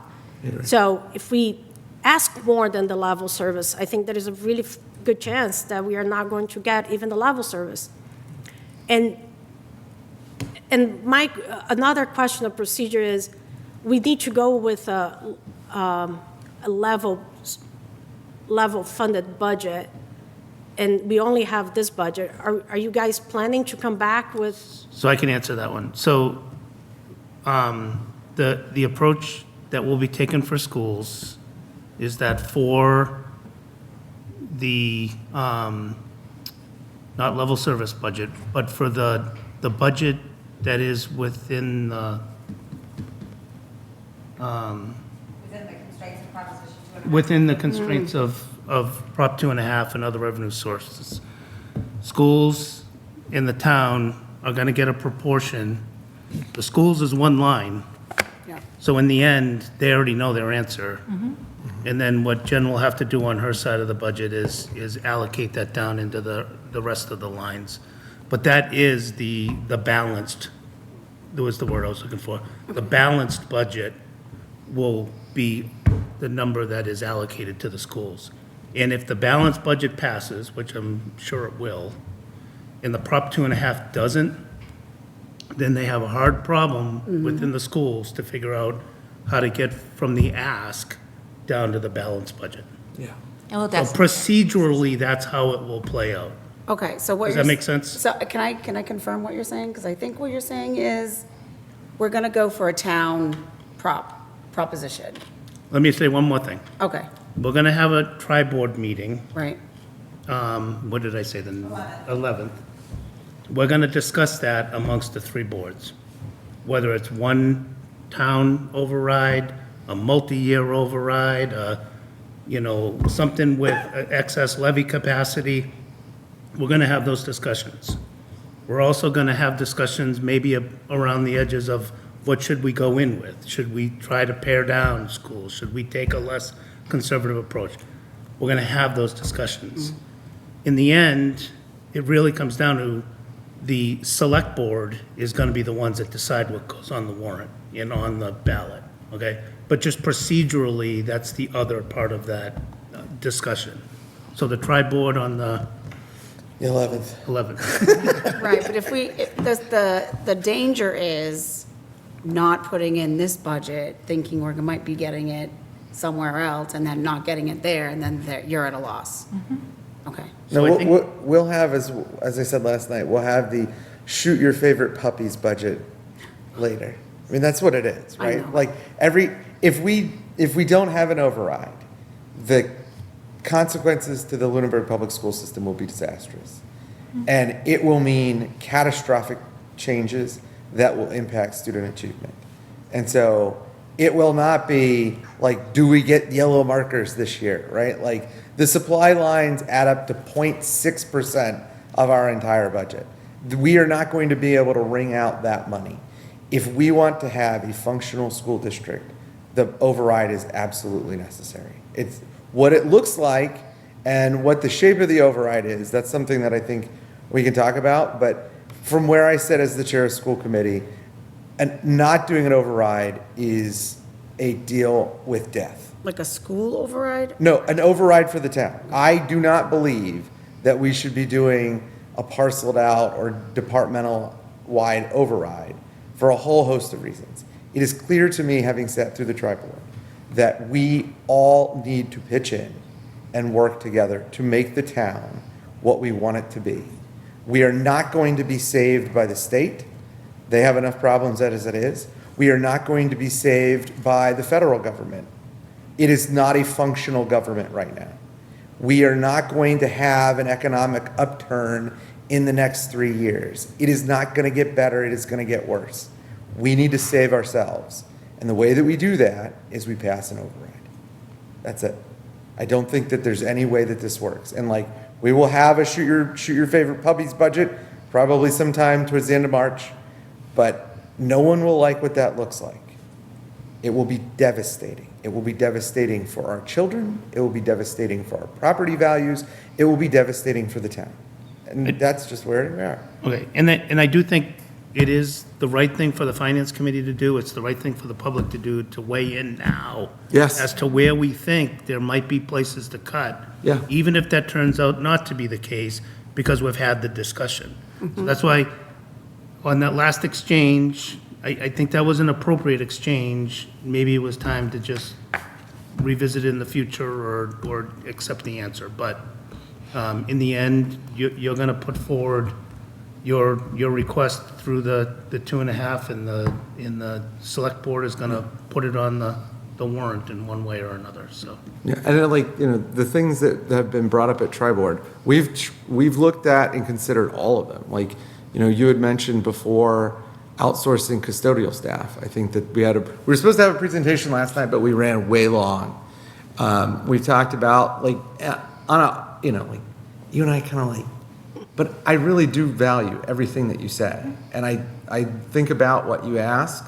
I try to give you good answers.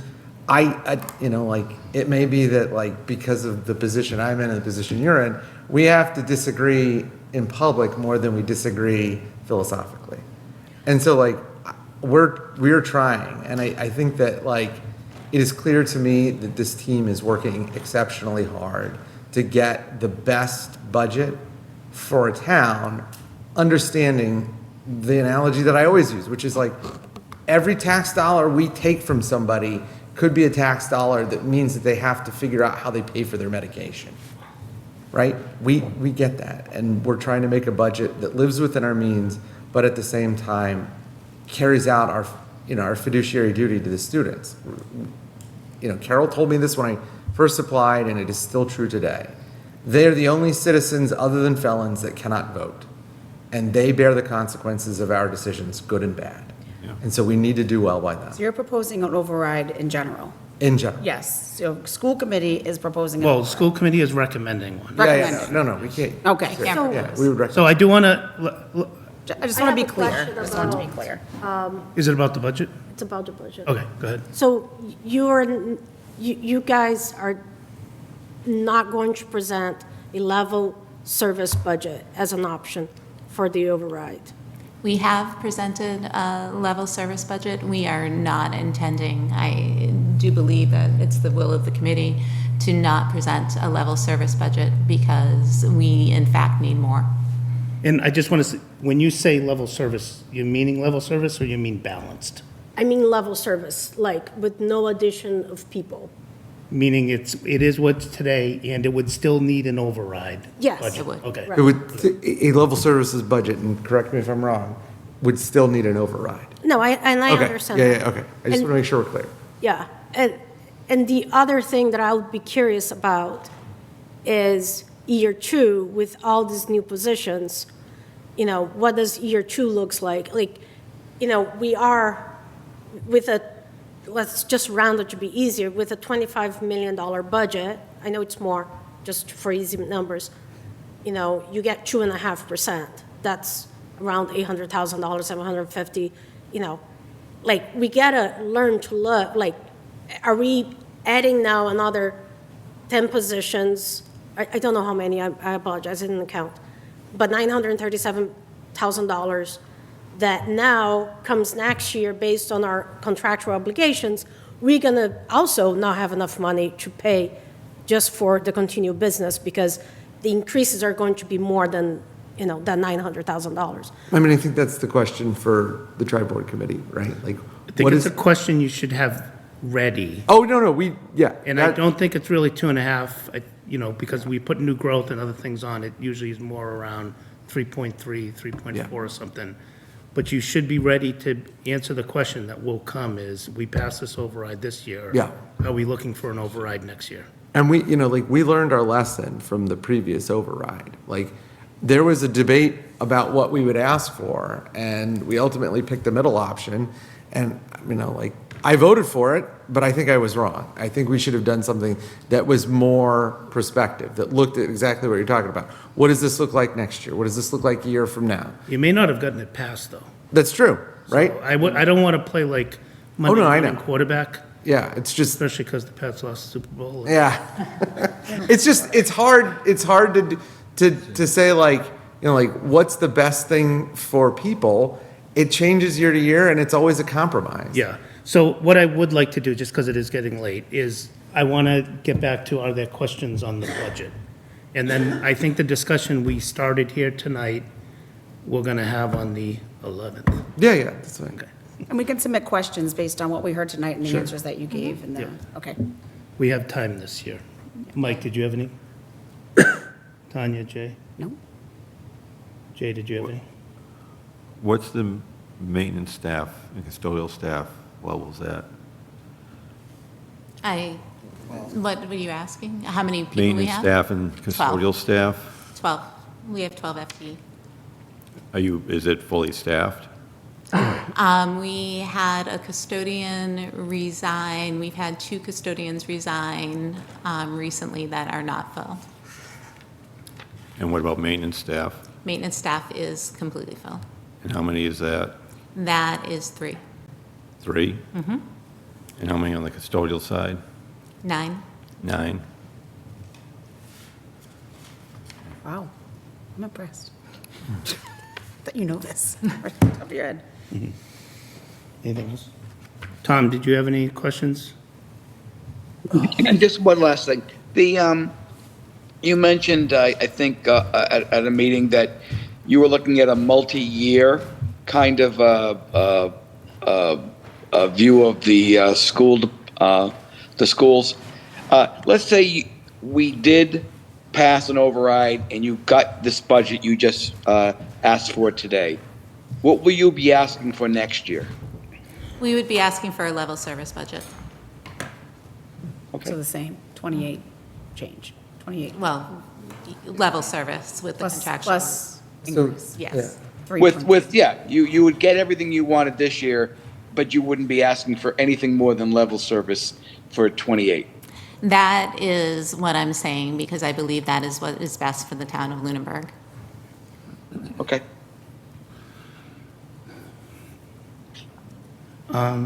That's it. All right, thank you, Tom. I don't think I had any additional questions.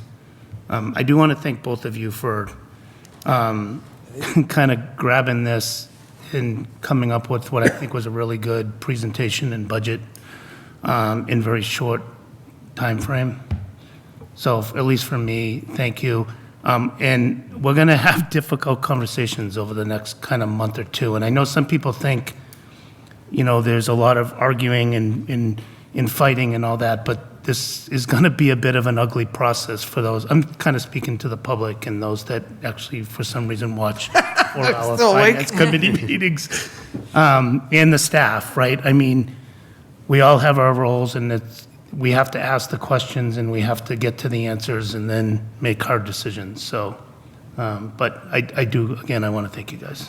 Thank you. I just want to say that this was something that I was nervous about, and I'm nervous for a whole host of reasons, in part because my kids are the ones that would be impacted, but also because I came here in this town at a time in my life when it was a really tough time, and everybody has been incredibly welcoming. And so I don't know all of you.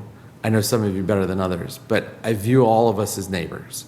And as long as we are not disagreeable, I feel like we can disagree. And if at the end of the day, we have a difference of opinion, but we can all work together to make things better for everybody, I think that's what we need to do. So I'm really grateful that you gave us time. I'm really grateful for the questions you asked. And Anna, I always like fighting with you.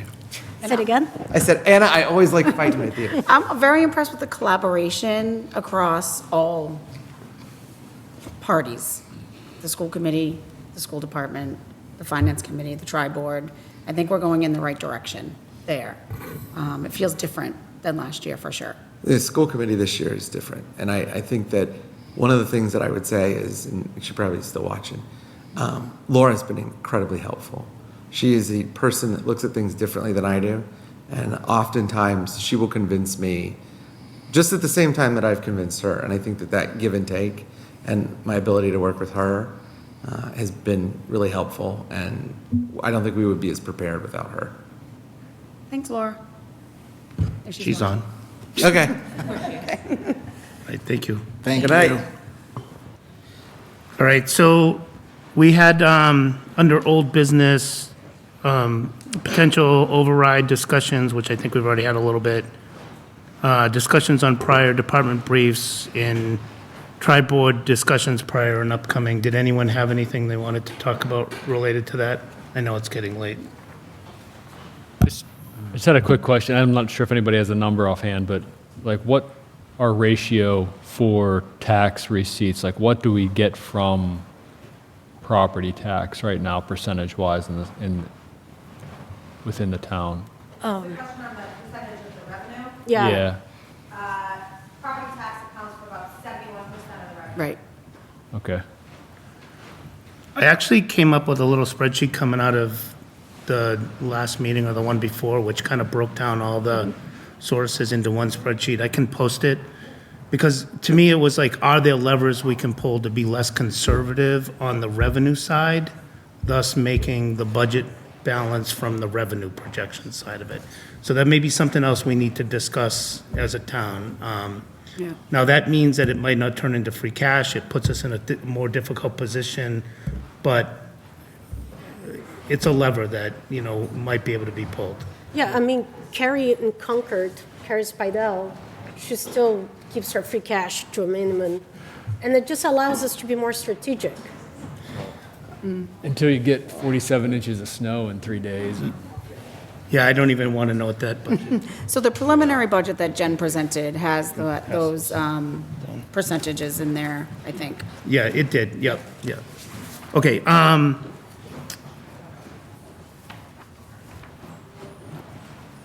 so I don't think we have any minutes. So Tanya had asked about, and Tom, I sent an email on this, the Finance Committee liaison positions. So these are the members. So we have 4 positions that we voted someone to be a member of another board. So that's capital planning. I'm the member on that. Capital planning's a funny one. It's actually a 3-year position that you get voted in on. So we actually had Dave Passios on that even after he was no longer a member of FinCom, because he was in a 3-year position. Municipal Design Committee is Tom Gray. Mike took on master planning back in April. And then I took on the town manager screening committee, which is, the duties are complete on that one, but it just, if we want to keep this as a running list, it may remind us that there are other boards and committees that pop up that you may need to staff at some point. The liaisons to boards and committees, primarily the role here is to just keep up with what's going on in those and then report back to us if there's something that is of interest to our own committee. So these are the ones that were assigned. It has been a while since we looked at it. I mean, there was a lot. We were down to 4 members at one point. Obviously, there's only 4 people. And, I think it does take time to get acclimated to being on this board. So maybe we should have looked for reassignments and additional assignments. But this is what it is today. We had Green Communities and Board of Health only because, and maybe we should continue with it, but at the time, Dave Passios was a member of Green Communities and Evan was a member of the Board of Health. So we just had those there because they were able to freely report on it. And then we took positions because the numbers were low with, like, I did Parks Commission because, Karen's the on the Parks Commission, so it was easy for me to kind of get a report and get back to the group. Tom was Select Board. Jean had taken on School Committee shortly after, I think, Evan and, I think when Evan left. Personnel, Jay, you had personnel for a very similar reason to me. We also have department liaisons. I've never seen a huge value in this. One of the things you can use it for is to kind of review budgets beforehand and kind of, do that kind of thing. But right now, Jean had taken on police and fire at the time. We don't have anyone for facilities or DPW. Facilities is new. Right. And then I just listed each of us just for terms so that maybe we can track when terms and remind us and that kind of thing. So these are the current. What I would recommend we do is I'm actually not at the next meeting, but if we want to put this back on the agenda and look at reassignments on things in a couple weeks, we can we can do that. If you're particularly interested in one, typically people don't mind giving them up. Jay has a lot. I won't be here on that second, on the 12th. On the 12th, okay. I don't think there's a pressing need for it, to be I honest with agree. you. You know, I do think like Council on Aging, Anna, you're on that, so maybe, you know, we can just, it makes sense for you to report out on it. Sure. I mean, I just want to know, just state publicly that I asked for this. I think, Chris, you're doing a great job. I think this whole board does a great job, but my interest is to do more for the town. So I wanted to see where there might have been a need where I could volunteer for a position on this list. So that was the reason I asked. No, I for understand. it. No, it's Okay, fair. It's I don't fair. want, you to think that I'm questioning, the policies, procedures, and all that stuff. But I have grown a love for this town in the last few years that I've been here, and I see an upswing in the way things are being run. We just had that tonight. So I'm interested in giving a little bit more of my time somewhere. And I will admit that ChatGPT gave me this answer in like 5 minutes.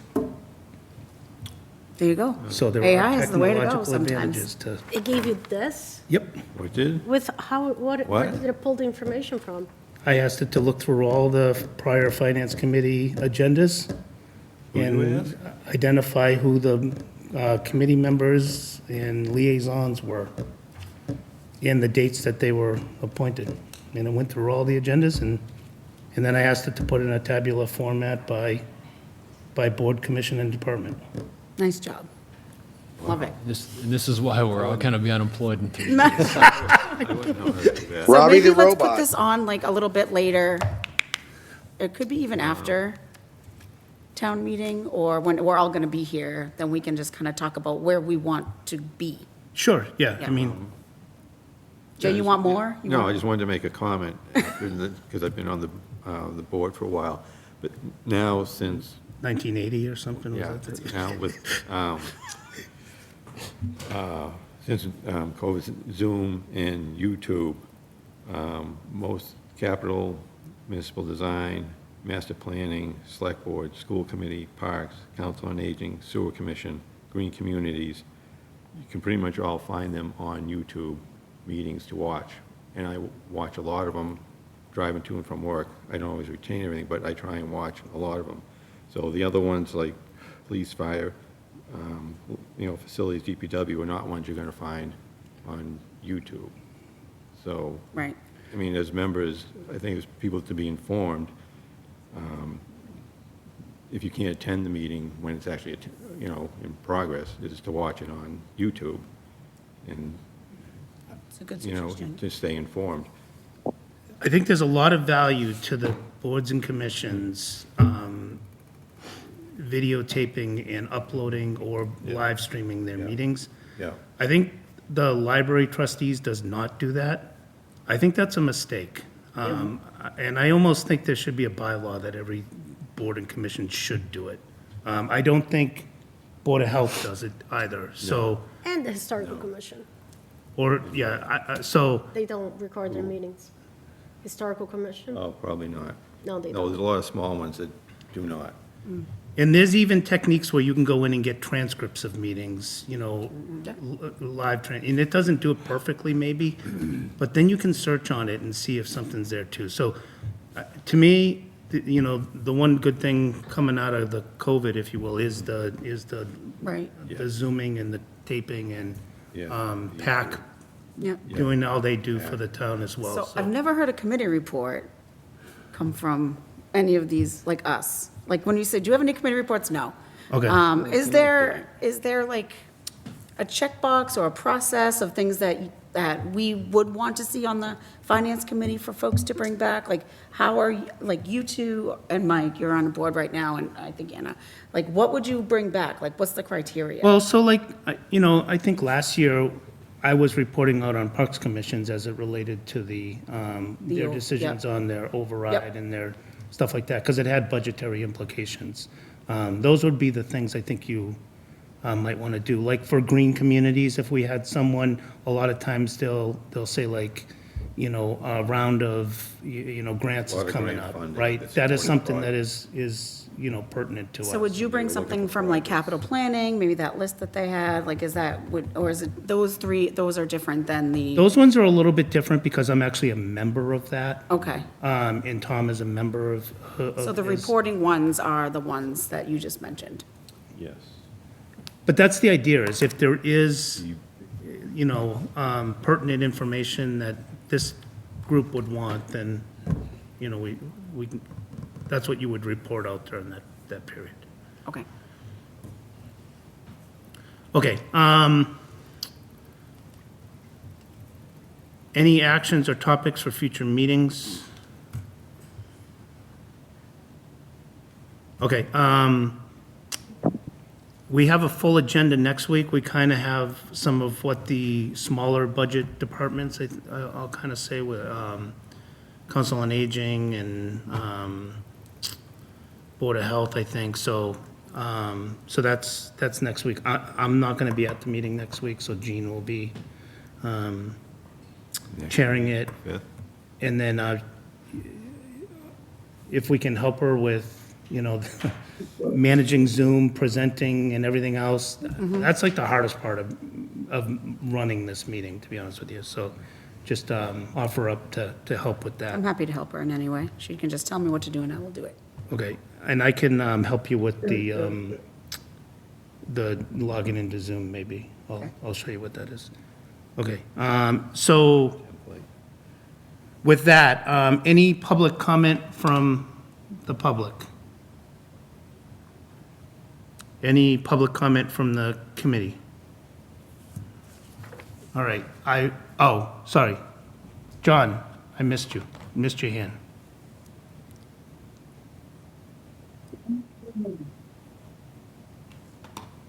John, you're on mute if you're talking. Yeah, I'm off mute. All right. Can you hear me? I can hear you. All right, very good. I'm actually commenting I just wanted to mention about the May Institute. All right, name and grant with the address, school. although we know you. Oh, sorry. Yep, that's right. John Bowen, 162 Highland Street. I just wanted to mention about the May Institute grant. And that May Institute grant is, if anybody understands the May Institute and what they do, they provide some ABA specialized services for students with serious issues. And it's a very expensive school to help people. And it's well worth the money. So regardless of how much it is, it's definitely well spent. The other thing that I just wanted to raise was, I mentioned 2 years ago that we should be increasing our levy limit even temporarily. I said by roughly about $1.66 per thousand of home value. Well, that's gone up to this year. I'm saying again, it's about $1.89 per thousand of home value, which would be basically a proposed operating override amount of $4,480,000. Now, the town manager said that she needed to increase the budget by $3 million. She said we were at $39,820,000, I think, at the select board meeting. And these are with cuts and so forth. What's happening is that we're taking an interest rate through Bartholomew and Company, at least 10 to 12% over the next couple of years. Now, I mentioned the $1.66 2 years ago to be a headway on this. That would have had us have about $5 million extra money 2 years ago, of which we would be collecting and generating about $500,000 worth of interest on each year, starting with last year, the passing of 203C, this year, next year. That's $1.5 million that would suffice in doing an override. And this would be a permanent increase basically to the town's levy limit on a Proposition 2.5 to be able to pay for all ongoing services. But if you're taking in $500,000 in interest because you invested, like Mr. Scalambrini said, you invested in the town for 1 year You're talking, the average family is going to be paying an extra $800 a year to make this kind of investment, to draw off a minimum of $300,000 with a maximum of $500,000 worth of interest each year over the next 2 to 3 years. That's $1.5 million. And then there's the interest on top of that interest. Okay, and then if home values go up a little bit, there's going to be more money. If they go down, you're covered.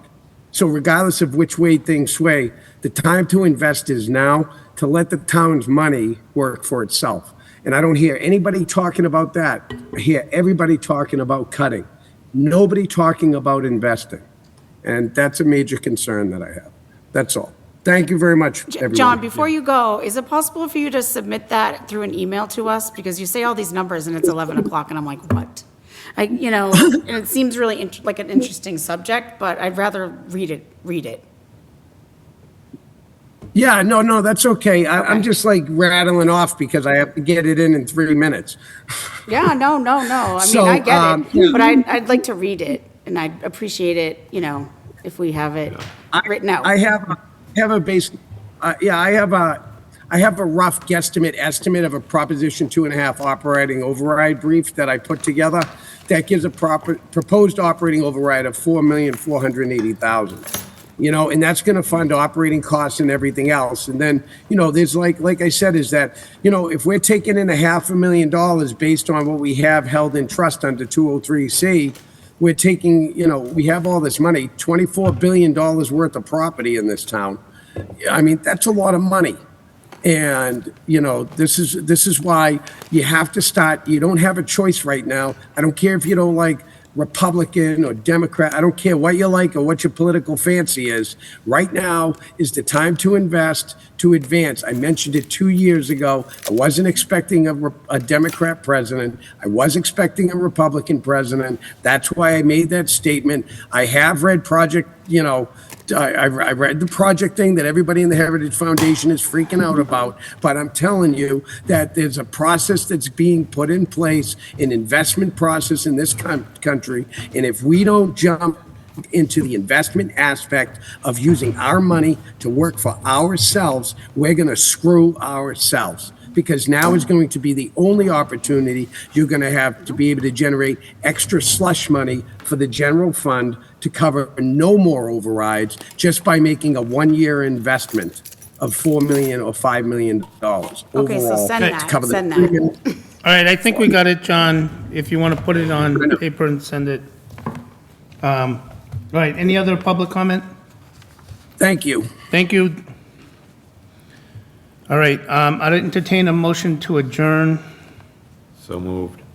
Second. All right, Roll call. Tom, Aye. Mike, Anna, Aye. Tanya, Aye. Jay, Aye. and an aye for myself. We're adjourned. Thank you all. Thank you.